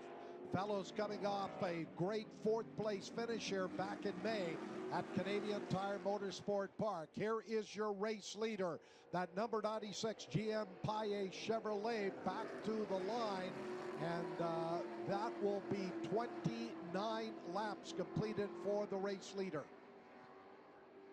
Kyle Steckley down on pit road to take on left side rubber. Crew changes that left side tire, having a little bit of trouble getting the left rear tire on, but if you're going to have trouble, better to have it on the left rear than the left front. Here goes Glenn Stiers battling with Dominic Scrivo into turn number 3. This is right in front of the leader, Marc-Antoine Cameron. So he is getting slowed up right now, working through some of the slower traffic, but those two having a great race. Alex Labay looks like his day is done. He has taken that 36 machine down to the garage area. That battle between Scrivo 69 and Glenn Stiers in the 0. There is Stiers as he is about to go a lap down to the race leader, Marc-Antoine Cameron. That was the race for 18th and 19th. So the race leader, Cameron, continues to run up and lap up through the field as he is working on lap number 30. Next time across the stripe, it'll be 21 laps left to go here in the WeatherTech 200. He has cleared Stiers. He has cleared Scrivo up through turns 8, 9, and now into turn number 10. So Marc-Antoine Cameron with the advantage. Last time at the line, he had 11.5-second lead over Alex Tagliani, with Sam Fellows 87 running in the 3rd spot. Let's see how close Tagliani is this time as he works his way through turn number 10 past our vantage point, heading towards the start-finish line, and Tagliani will cross the stripe 12 seconds back, so he is losing ground about a half a second that lap slower than race leader Marc-Antoine Cameron. And Sam Fellows, I believe, has only stopped for fuel, but he is all the way up into 3rd. 84 Larry Jackson. And then it looks like we've had a change. Jackson may have just come on to pit road, as it'll be 13 LP Montour who will go to 4th, and Peter Clute in car number 6 now, rounding out your top 5. There we have a look at Ryan Clute with Kyle Steckley right behind him in that 22 machine. Just ahead of them, Peter Clute trying to hold off Matthew Scannell. Scannell has a look to the inside of that 6 down into turn 3, thinks better of it. He'll follow him off of the 3rd turn as they head down towards turn 4, and then it'll be 5A, B, and C. That combination of corners, the Moss hairpin, and the start of the long Mario Andretti straightaway as Matthew Scannell trying to set up that 6 of Peter Clute. Remember the power move he put on DJ Kennington halfway down the straightaway, but it looks like Clute is a little bit healthier coming off of 5B, so he may not have the same success with that move as he did on DJ Kennington. Peter Clute leading a group of 5 cars up the Andretti straightaway as we work lap number 32 for the race leader. Marc-Antoine Cameron has gone through here. Lap number 31 completed. And now Alex Tagliani in the 80 car in 2nd, 87. Sam Fellows still running 3rd. 13 LP Montour is 4th. And Peter Clute in car 6 up into that 5th place position. But Matthew Scannell, I think, got around him. So it's Scannell who will now take over that 5th place position. Yeah, Scannell with a lot of confidence here this afternoon. 22 at Kyle Steckley looking for a way to get around Peter Clute in that number 6. Steckley will poke to the inside down into turn 3. Little bit of contact, almost contact. I think he managed to avoid him, but boy, oh boy, that was close quarters racing in the 3rd turn. Steckley got up on the inside curbing there, unsettled the car, and then almost collected that 6 car of Peter Clute as they battled through the Moss hairpin. and about to roll up the back straightaway. This is one of our best races here at the moment inside of the top 10 as we work lap number 32. Marc-Antoine Cameron has led more laps than anybody else. The 80 car of Alex Tagliani in second, 87 Sam Fellows third, 13 LP Montour fourth, and still Matthew Scannell rounding out your top 5. And then behind Scannell is that battle between the 6 of Peter Kloot and the 22 of Kyle Steckley. They get in behind Benoit Couture in the 75. Everybody has to check up and take evasive action. One car off the track on the exit of turn number 10. I believe that was Peter Kloot in the 6th. That allowed Kyle Steckley to look to the inside. Steckley had to back out of that hole in turn 1. And they've got the 42 of Ryan Kloot along with Steve Cote, I believe, is the other car there in that group that works off at turn number 2. Back into 3, lighting up those tires. Peter Kloot running a little bit wide. Here comes Steckley on the inside. They'll go side by side on the short chute coming to turn number 4. And it looks like Kloot was able to hold him off, but no. On the outside, Kyle Steckley will grab the position into the Moss hairpin. Kyle Steckley doesn't know what he doesn't know. You don't pass on the outside of turn number 4. But he made it look pretty good.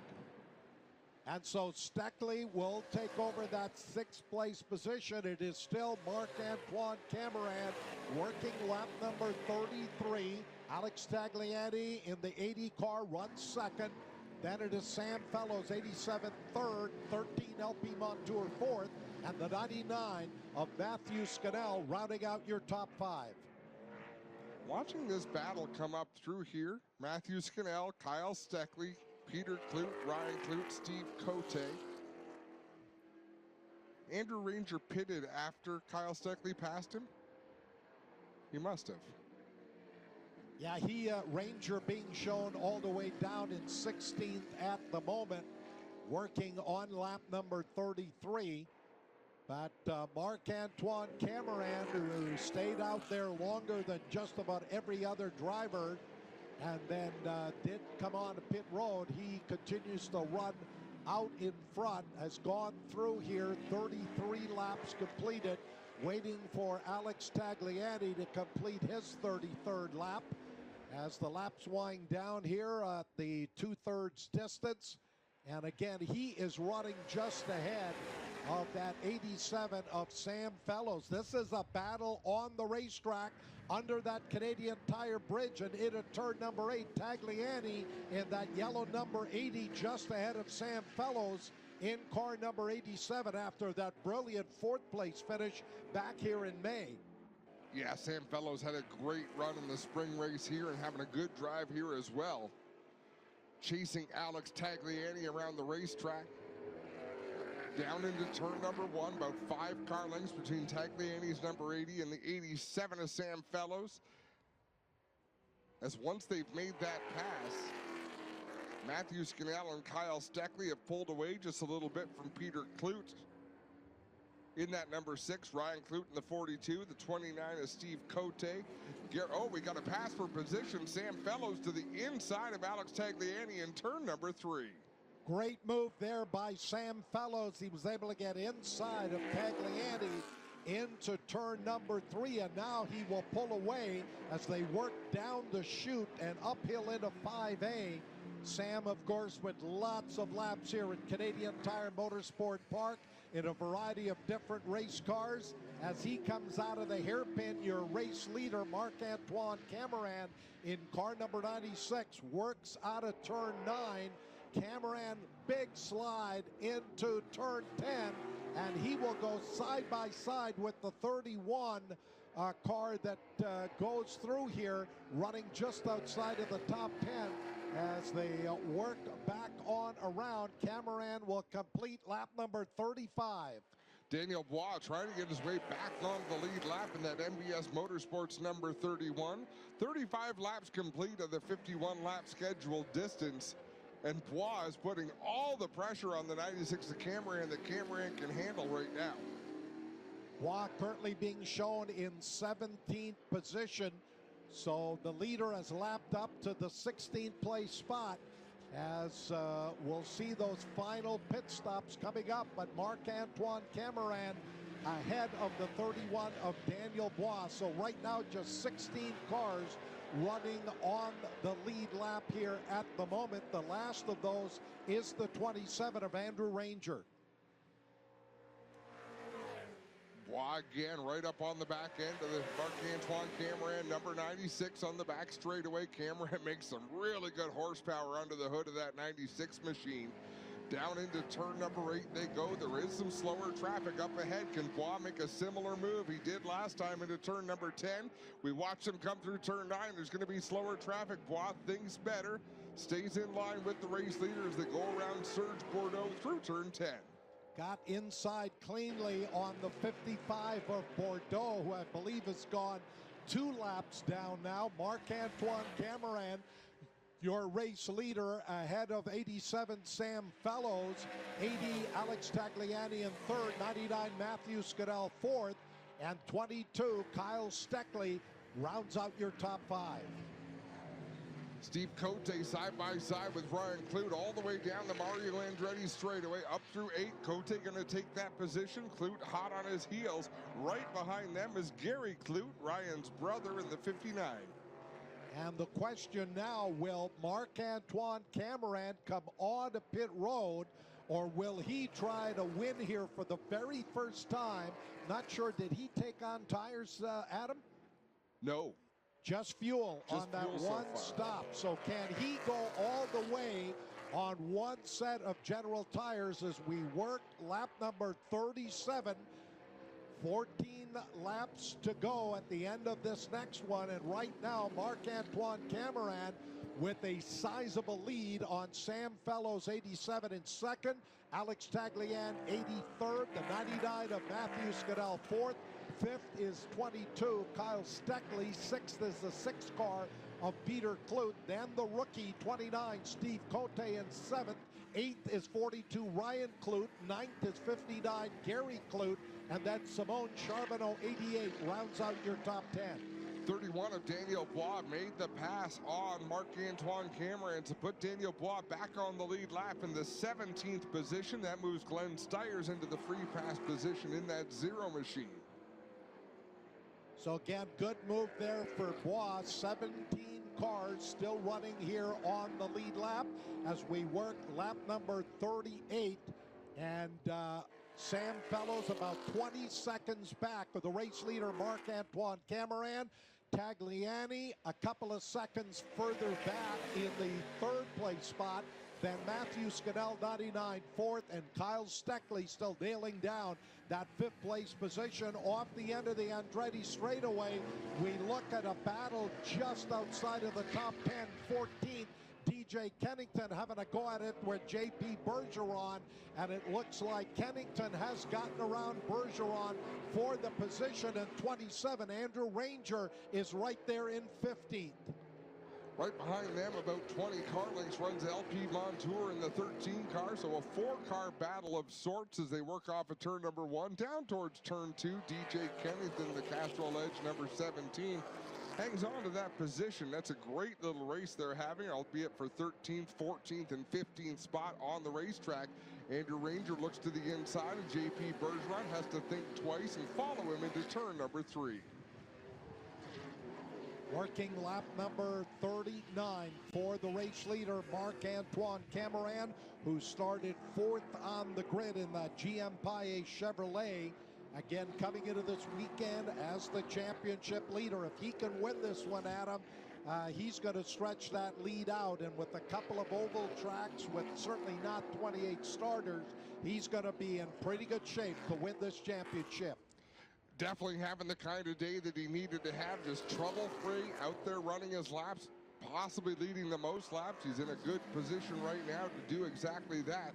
As we watch Matthew Scannell trying to hold off the 22 of Kyle Steckley down into turn 3. Steckley shows a nose to the inside, not able to make that move just then, but you follow him in line down towards turn number 4 and 5.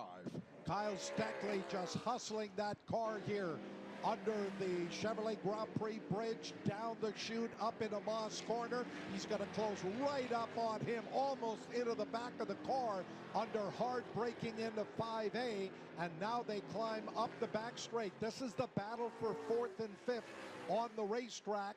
96, Marc-Antoine Cameron, your race leader, coming up to complete lap number 40 next time by. A great drive here by the 87 of Sam Fellows, Alex Tagliani in the 80 car third, and then this battle that we're watching between the 99 of Scannell and the 22 of Steckley. Up through turn number 10, Alex Tagliani to the inside of Benoit Couture. A couple of slower cars for these drivers. Not far behind Alex Tagliani is the Matthew Scannell 99, the Kyle Steckley 22. Scannell will go to the inside in turn number 1 on Serge Bordeaux. Can't quite make that track position work, so we'll have to settle back in and try to take another run at him towards turn 2. But Kyle Steckley leapfrogs. Both of them takes over that position from Matthew Scannell. Steckley getting around into that 4th place position as the race leader, 96, Marc-Antoine Cameron, is on his way up the Andretti straightaway. Again, it'll be just 11 laps remaining. Next time by, 2nd place, still the 87 of Sam Fellows. Alex Tagliani in 3rd, but it looks as though Steckley is catching him. So we could have a battle here before this one is all over. Kyle Steckley closing in on Alex Tagliani.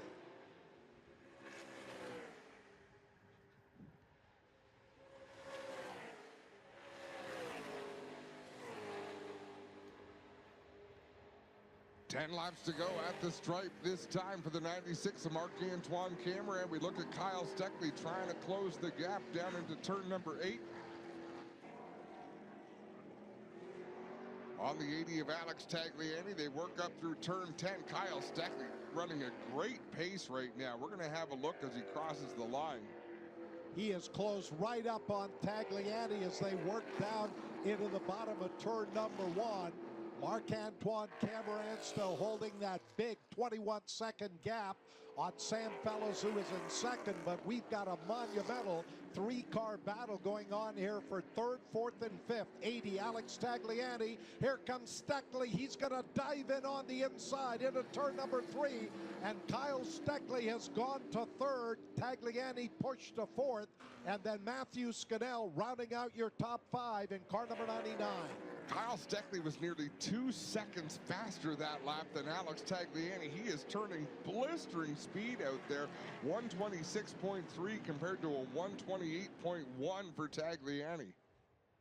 And Adam, it looks like we've had several drivers and teams with the strategy. They're going to pit once for fuel to get the 51 laps, but they're going to depend on those General tires to go the entire 51 laps as Marc-Antoine Cameron continues to sail out in front, and he's still turning consistently fast laps. I think Sam Fellows was also one of the drivers who only took on fuel. He's there in 2nd.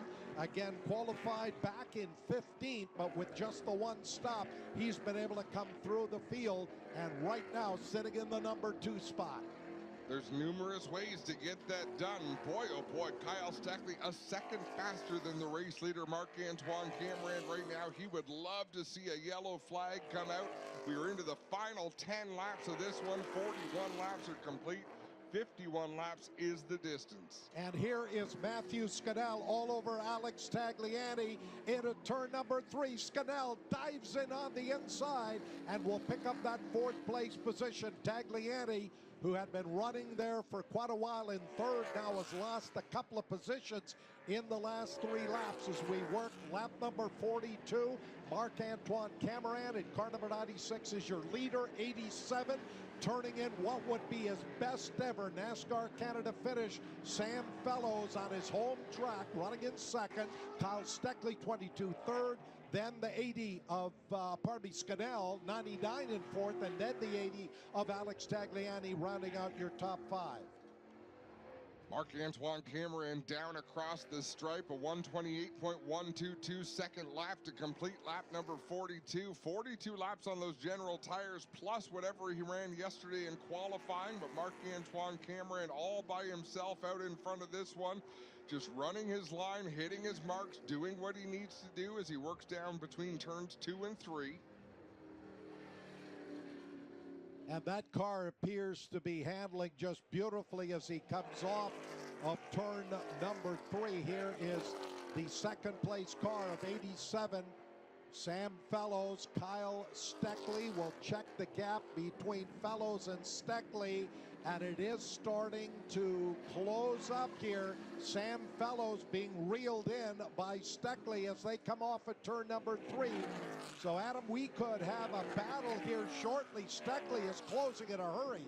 Yeah, he certainly is. Kyle Steckley turning great laps out there. Sam Fellows is turning solid laps, but Kyle Steckley is just in his own stratosphere right now in that 22 machine. He is closing in, and we are going to start measuring this gap, not in seconds, but in car lengths. He's about 8 car lengths behind the 87 of Sam Fellows. And he got a great drive out of the Moss hairpin, closing on the back straightaway. Fellows having to deal with a lapped car there under the Canadian Tire Bridge, and in at turn number 8, it's down to about 4 car lengths. The battle for second and third about to roll through turn number 9 and into 10. Sam Fellows trying to hold on, but here comes Kyle Steckley to within a car length as they work back to the line. They just got around the 69 of Dominic Scrivo and down into turn number 1. Steckley is right there. Steckley looking to make a move on the inside of turn number 1. He'll fall in line on the exit as they work down to 2. He's lights passing on the inside of 3. So we'll look for him to make a big sweep off of turn number 2 and possibly nose into the inside. Sam Fellows look to make a block. Fellows almost look like he's got a problem. Sam Fellows might have just blew an engine. Smoke coming from the back of that number 87 car. Heartbreak for Sam Fellows with just a handful of laps to go. He's pulled off to the right side. Oh, and we've got a problem in a turn number 3, the 59 of Gary Clute. I'll bet you there's oil on the track from the 87 of Sam Fellows. The yellow flag is out, full course yellow. Again, speculating Sam Fellows has pulled off to a runoff area, but the fact that his car goes up in smoke within about 20 seconds of Gary Clute losing it in turn number 3, I believe those two things might have been connected. Indeed, Fellows, what a heartbreak. He was having just an incredible run, had just lost that second place position to Kyle Steckley as 59 Clute has continued after running off there at turn number 3, and the 87 car of Sam Fellows parked just before the Chevrolet Bridge. So we're under a full course yellow, and the pace car will pick up the field, and this will be a dash home to the conclusion of the WeatherTech 200 as we currently work lap number 45. The race leader, Marc-Antoine Cameron. Second is the 22 of Kyle Steckley. Matthew Scannell in the 99 will go to third. Alex Tagliani in car number 84th. Fifth will be 6 Peter Clute.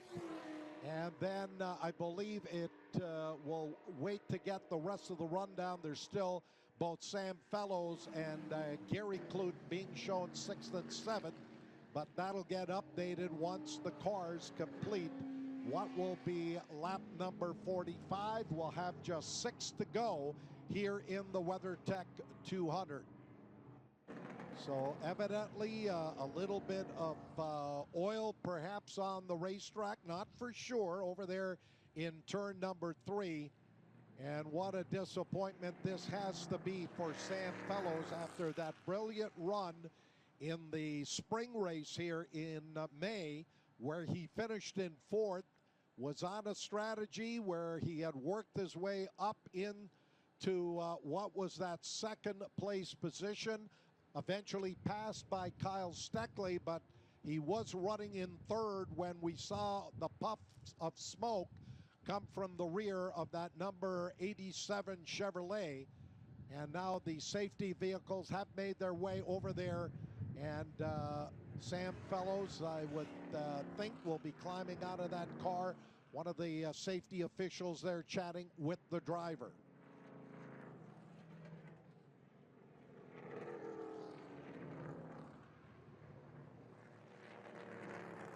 So under the full course yellow, next time by it will be 45 laps in the books and just 6 to go. Marc-Antoine Cameron has dominated the race here this afternoon, the WeatherTech 200.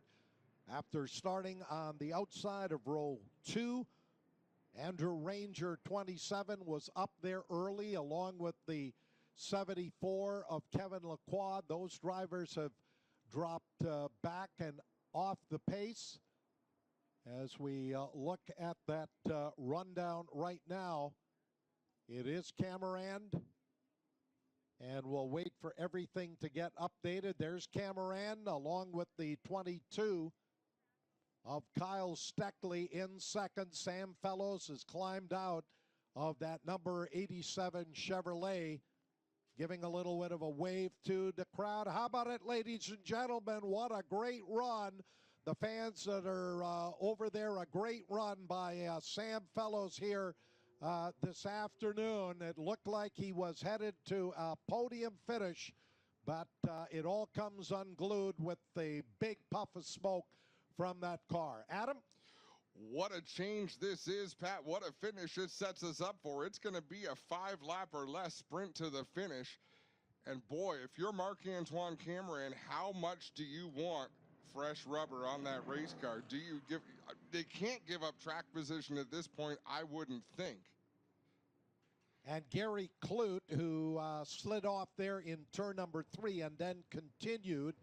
Looks like they're taking a look at the tire wall. They may have to make some quick repairs there. There's some debris down on the racetrack.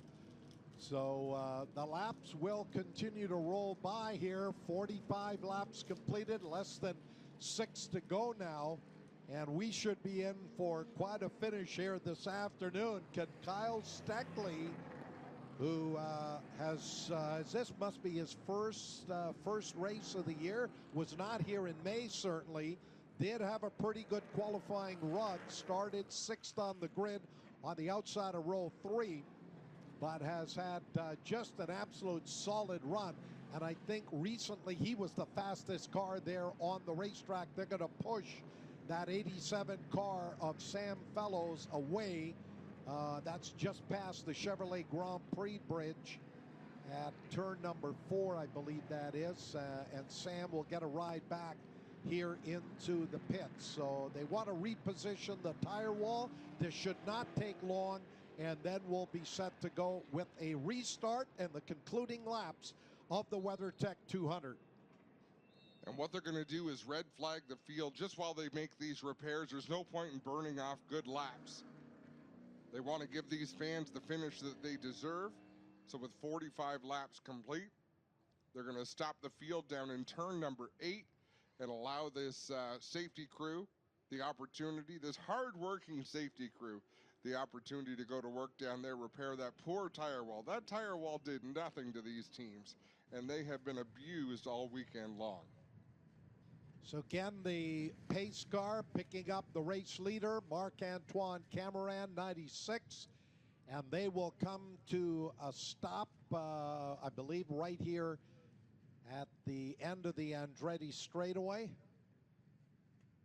As there is the Camaro safety car. Yes, they will park them right at the end of the Andretti straightaway just before the entrance to turn number 8. Cameron, your race leader. Kyle Steckley in the 22 in second. Matthew Scannell, 99 third. Alex Tagliani in the 80 car fourth. Rounding out your top 5, Peter Clute in car number 6. Steve Cote, our highest running rookie driver, in car number 29. And then it is Kevin Lacroix in the 74 in 7th. Could Lacroix make a move with what would be a 6-lap restart? Then it is Simone Charbonneau Behind him in 8th, 42, Ryan Clute 9th, and Andrew Ranger in car number 27 up into 10th. So there's some very strong drivers up inside of the first 5 rows or so. DJ Kennington in 11th. 12th is 84, Larry Jackson, having a good run here this afternoon. 13th, the one of J.P. Bergeron. And then 14, 13, LP Montour. Followed in 15th by the 59 of Gary Clute. He did not lose a lap. And then 16th will be Daniel Bois in car number 31. And the last driver showing here on the lead lap is the 0 of Glenn Stiers. So 17 cars should be on the lead lap as we prepare to go back to green, I would think, in just a few minutes. Yeah, this shouldn't be a very long cleanup as they continue to work down there. They're now screwing that cover back onto the tire wall, and we'll be able to go back to yellow. Looking up and down the running order, this is where it gets interesting because even the drivers who pitted for tires earlier on, the new is worn off. So it's a matter of how good are these General tires with 45 laps on them compared to General tires with 25 laps on them. Because that's, maybe there's a little bit less on drivers like Kevin Lacroix and Andrew Ranger, but not that much. It's not like they've got brand new rubber and Marc-Antoine Camerand is out there on old scabs. He's out there on tires that have run quite a bit, but we find once the General tires fall off, they generally maintain a pretty consistent level. Well, certainly if you've got enough tire to run a second or two quicker, even though you're going to be back there 8th, 9th, or 10th, you still have a shot of getting up to the front, as it looks like we're just about finished in turn number 3. And those cars should start rolling off of where they're parked at the end of the Andretti straightaway at the entrance to the S's, and then we'll get set to get this one back underway. Again, ladies and gentlemen, we thank you for joining us here for our final major event of 2024. I know some of the fans who come here for all of the major events have been with us since our Victoria Day Speed Fest event back in May. We do appreciate your business and support of all of the racing here at Canadian Tire Motorsport Park. And again, as we get into the fall, the schedule for next year will be finalized for all of our major weekends. As we wrap it up, still a couple of car regional CASC weekends coming up on September 21 and 22nd weekend. That'll be the BEMC Fall event. And then it'll all wrap up here on the October 5th and 6th weekend, the celebration of motorsport, one final hurrah as the various CASC car clubs, all of their members come here for one final big race weekend, October 5th and 6th here at Canadian Tire Motorsport Park. But again, if you go to the CTMP website, you can subscribe to the newsletter, and as soon as the schedule for next year is finalized, it'll be sent out to you in the newsletter, as well as you'll get updated as we go through the season on special offers and other things that are going on here at the racetrack. And while we've got a moment, would like to thank all of the other voices we heard on our public address system here throughout the weekend. Of course, Dave Bradley, along with Todd Lewis. Of course, Scott Conway and John Phippen, who was here for the very first time. Great to work with all of those announcers, including Ben Sissel. So getting set to roll these cars here, I would think in the next couple of minutes. Looks like one of the service vehicles is stopped there at the end of the back straightaway as well. So now the cars do start to roll. And before we went to that red flag, it did look as though Kyle Steckley in car number 22 unofficially was the fastest car on the racetrack, the way he was able to reel in Sam Fellows. and get around some of those other drivers. He was back there in 5th and then quickly carved his way up into that number 2 spot. Marc-Antoine Cameron, just the one stop for fuel. Did not come on to pit road for any fresh rubber, so they roll off here, Adam. And this should be quite a fantastic finish. Well, it's going to be something, that's for sure. Ryan Clute in the 42 heading down pit road to the attention of his crew. What have they decided? They're going to put some fresh skins on that 42, so Ryan Clute is giving up some track position. He was running in. Well, he scored 16th, but previous lap he was in the top 10. Yeah, he was around 8th, I think, so they're going to roll the dice here with some fresh rubber. Glenn Stiers in the Zero Machine heading down pit road as well. They're going to put on left side rubber. I guess the point is there's no point in keeping it. You've got all winter. They're going to go 1 to go in turn number 5. You weren't going to improve your position on old rubber, so you might as well put on some fresh skins and see what you can accomplish. Yeah, a bit of a roll of the dice here. Cameron in car number 96. And again, coming in here to the weekend, they've had a solid run going back to, I believe he was quickest in the practice session yesterday afternoon, had a solid run to 4th fastest in the qualifying, and they have been solid. That has been a car that's handled beautifully all afternoon long as we come up here on what will be a trophy dash to the checkered flag as the pace car brings the field down under the bridge through turn 4, down the chute and up into Moss Corner. And the question now, does 96 Marc-Antoine Cameron have enough race car to hold off the likes of Kyle Steckley, 22? Scannell has had a solid run here this afternoon along with Tagliani. And then you've got Kevin Lacroix. What kind of race car does Lacroix have after heartbreak here back in May when he appeared to be a driver with the car that was capable of winning, and then the transmission went on that car. He ended up parking it in turn number 1. So if he can get up there and challenge and battle for the win, it would be a big day of redemption for Kevin Lacroix. It certainly would, as they're going to double up now and head back for the restart. There'll be 47 laps complete. This is going to be a 4-lap sprint to the finish, as all the cars have joined the field. 69 of Dominic Scrivo has dropped back to the tail, being a lap down. The 96 of Marc-Antoine Cameron going to set the pace back to the green, but the 22 of Kyle Steckley, young and full of energy and ambition. What has he got for the race leader? We're about to find out as the pace car brings him up through turn number 8. Gets to turn number 9. The pace car makes the right-hand turn onto pit road, leaving the field on the racetrack in control of Marc-Antoine Cameron in the 96.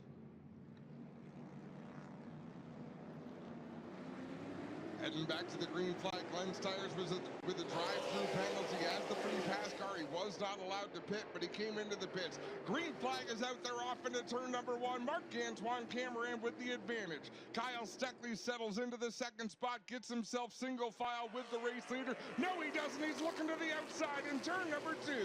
On the outside, down to the bottom of turn number 2. Now Steckley will tuck in. It is the 99 of Scannell up into 3rd. Steckley trying to charge his way through on the inside. And now a car off the racetrack into, looks like that is Simon Charbonneau. He'll get it back onto the racetrack. But Marc-Antoine Cameron, the race leader, under pressure into the Moss hairpin. Scannell in 3rd, and there goes Kevin Lacroix in car number 74, all the way up into the 4th place spot. A.D. Tagliani is 5th, and Andrew Ranger around up into the 6th place spot. Well, I guess those fresher tires do mean something as Kevin Lacroix and Andrew Ranger working their way towards the front. Out in front, Marc-Antoine Cameron. Was he playing cat and mouse? Does he have more speed in the 96? We're going to find out as Kyle Steckley closing in on the 96 machine through turns 8 and 9. On the brakes into turn 9. It's down to about 3 car lengths on the start-finish straightaway. Marc-Antoine Cameron will put lap number 48 up on the board. We've got less than 3 laps to go. Steckley in second, Scannell is third, Lacroix 74 in fourth, and 27 Ranger holds on to that 5th place spot.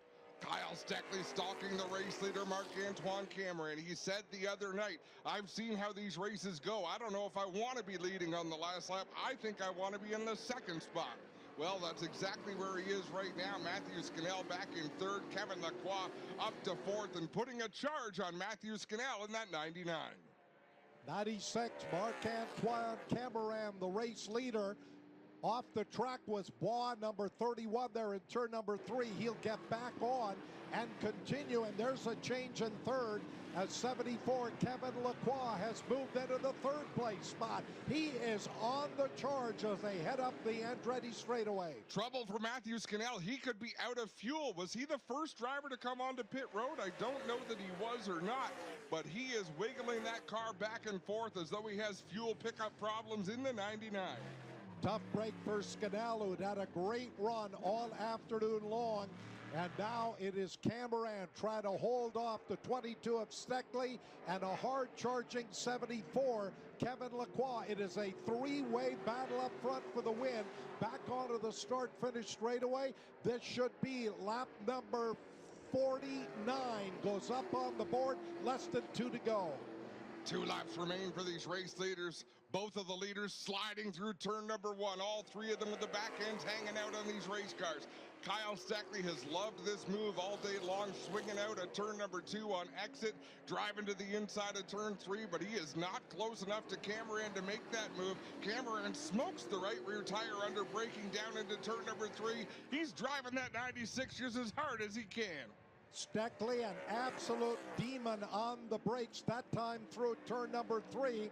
Down the chute, up into Moss Corner, and again, late braking will bring him to within a car length. Here's Lacroix diving in on the inside. Contact with the 22 of Steckley, and 22 Steckley has been pushed back into 3rd. A lot of contact there, Adam. There was a lot of contact as Kevin Lacroix cleared the 22. Places to go for Lacroix. Now Andrew Ranger closing in. Heavy damage on the right front corner of the 22 of Kyle Steckley. And now it is Lacroix trying to reel in the leader. There is the 22 of Steckley, pushed back into 3rd, and he'll come under pressure from Andrew Ranger, who's looking to get around into 3rd. Here's Ranger on the inside of turn number 10, but Steckley will hold him off. And now it is a battle. There's the white last lap flag. Adam, bring him home to the checker. Kevin Lacroix trying to close in on Marc-Antoine Cameron at the exit of turn number 1, right in the tire tracks of our race leader, down into 2. About a half a car length separate Cameron and Lacroix as they work off of turn 2. Cameron down into the dirt on the inside of 2 as they drive into 3. No smoke off the brakes this time, but Kevin Lacroix still putting the pressure on that 96.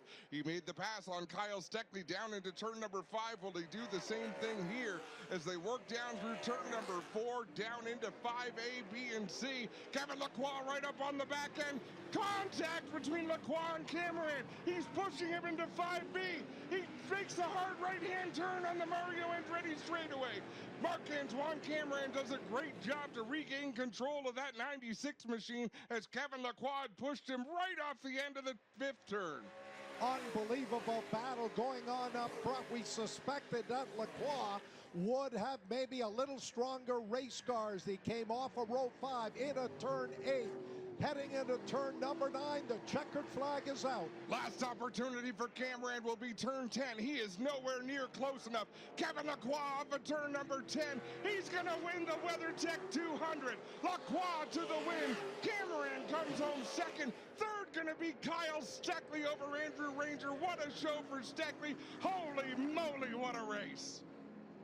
Oh boy, did that get intense there at the end. But Kevin Lacroix, after ending his race here back in May, parked in turn number 1 with a broken transmission. The late full course yellow and red flag allowed him back in the hunt, and he was able to come all the way through the field catch the race leader, 96 Marc-Antoine Cameron, and take the victory. But there was definitely a lot of contact down there going through Moss Corner on that last lap as Lacroix got right into the back of Marc-Antoine Cameron, pushed him wide in 5B. He grabbed the lead, and Cameron did not have an answer. Great run as well here by Scott Steckley in car number 22 as he will bring it home in third. 27 Andrew Ranger in fourth. And how about DJ Kennington in the Castrol Edge Dodge? A top 5 finish for DJ. He came through the field to grab the 5th place spot. 6 will go to the one of JP Bergeron. 7th is our highest running rookie, Steve Cote. In car number 29, Gary Clute, 59, up for 8th. 9th will be the 80 of Alex Tagliani. And then the 42 of Ryan Clute, who pitted for fresh rubber late and brings it home in 10th. The rest of the rundown, 11th is 84 Ryan Clute. 11th is 84, Larry Jackson. 12th is the 13 of LP Montour. 13th, the 88 of Simone Charbonneau. And then in 14th, the 0 of Glenn Stiers. 15th will be Matthew Scannell finishing on the lead lap. And then 16th, the 31 of Daniel Bois. He is the last car to finish on the lead lap. 17th, the 6 of Peter Clute. 69, Dominic Scrivo in 18th, as Kevin Lacroix will take the checkered flag for a well-deserved victory lap. It was an afternoon of redemption for Kevin Lacroix after the bitter disappointment of that broken transmission back here in May. He is victorious here this afternoon at Canadian Tire Motorsport Park as he does the donuts down there at the start-finish line as he takes the number 74 Dodge to the victory, and will savor every moment, I'm sure, of this victory lap. They're going to get things organized on the victory podium. You're invited to join Adam Ross for the presentations coming up a little bit later on at the east end of the paddock as Kevin Lacroix takes a well-deserved victory lap here at Canadian Tire Motorsport Park. The championship moves on to Delaware Speedway. That'll be next weekend, and then they'll wrap it all up for 2024 in the NASCAR Canada Series in Quebec at a brand new oval there at Montmagny, Quebec. What a run by Kevin Lacroix here this afternoon as he takes the victory. On behalf of Adam Ross and our entire crew, track announcer Pat Gonzalez saying so long from the NASCAR Canada Series race and the WeatherTech 200 at Canadian Tire Motorsport Park.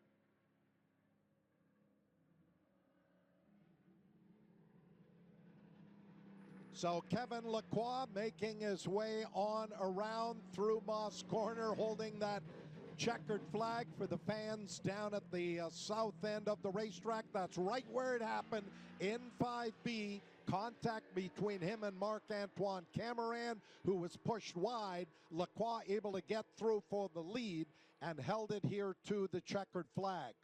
Well, that is going to wrap up our Victoria Day Speed Fest. Again, a reminder that our courtesy shuttles will be operating for a while yet.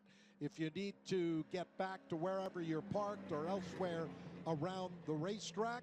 And again, a reminder for those fans who are going to be staying over tonight and not departing Canadian Tire Motorsport Park until tomorrow morning, that up in turn number 3, Miller's Meats, will stay open into the evening hours, I believe till about 10 o'clock, serving their full menu, and they will be open tomorrow morning starting, I believe, at 7 a.m., serving breakfast, or you can grab a hot cup of coffee there.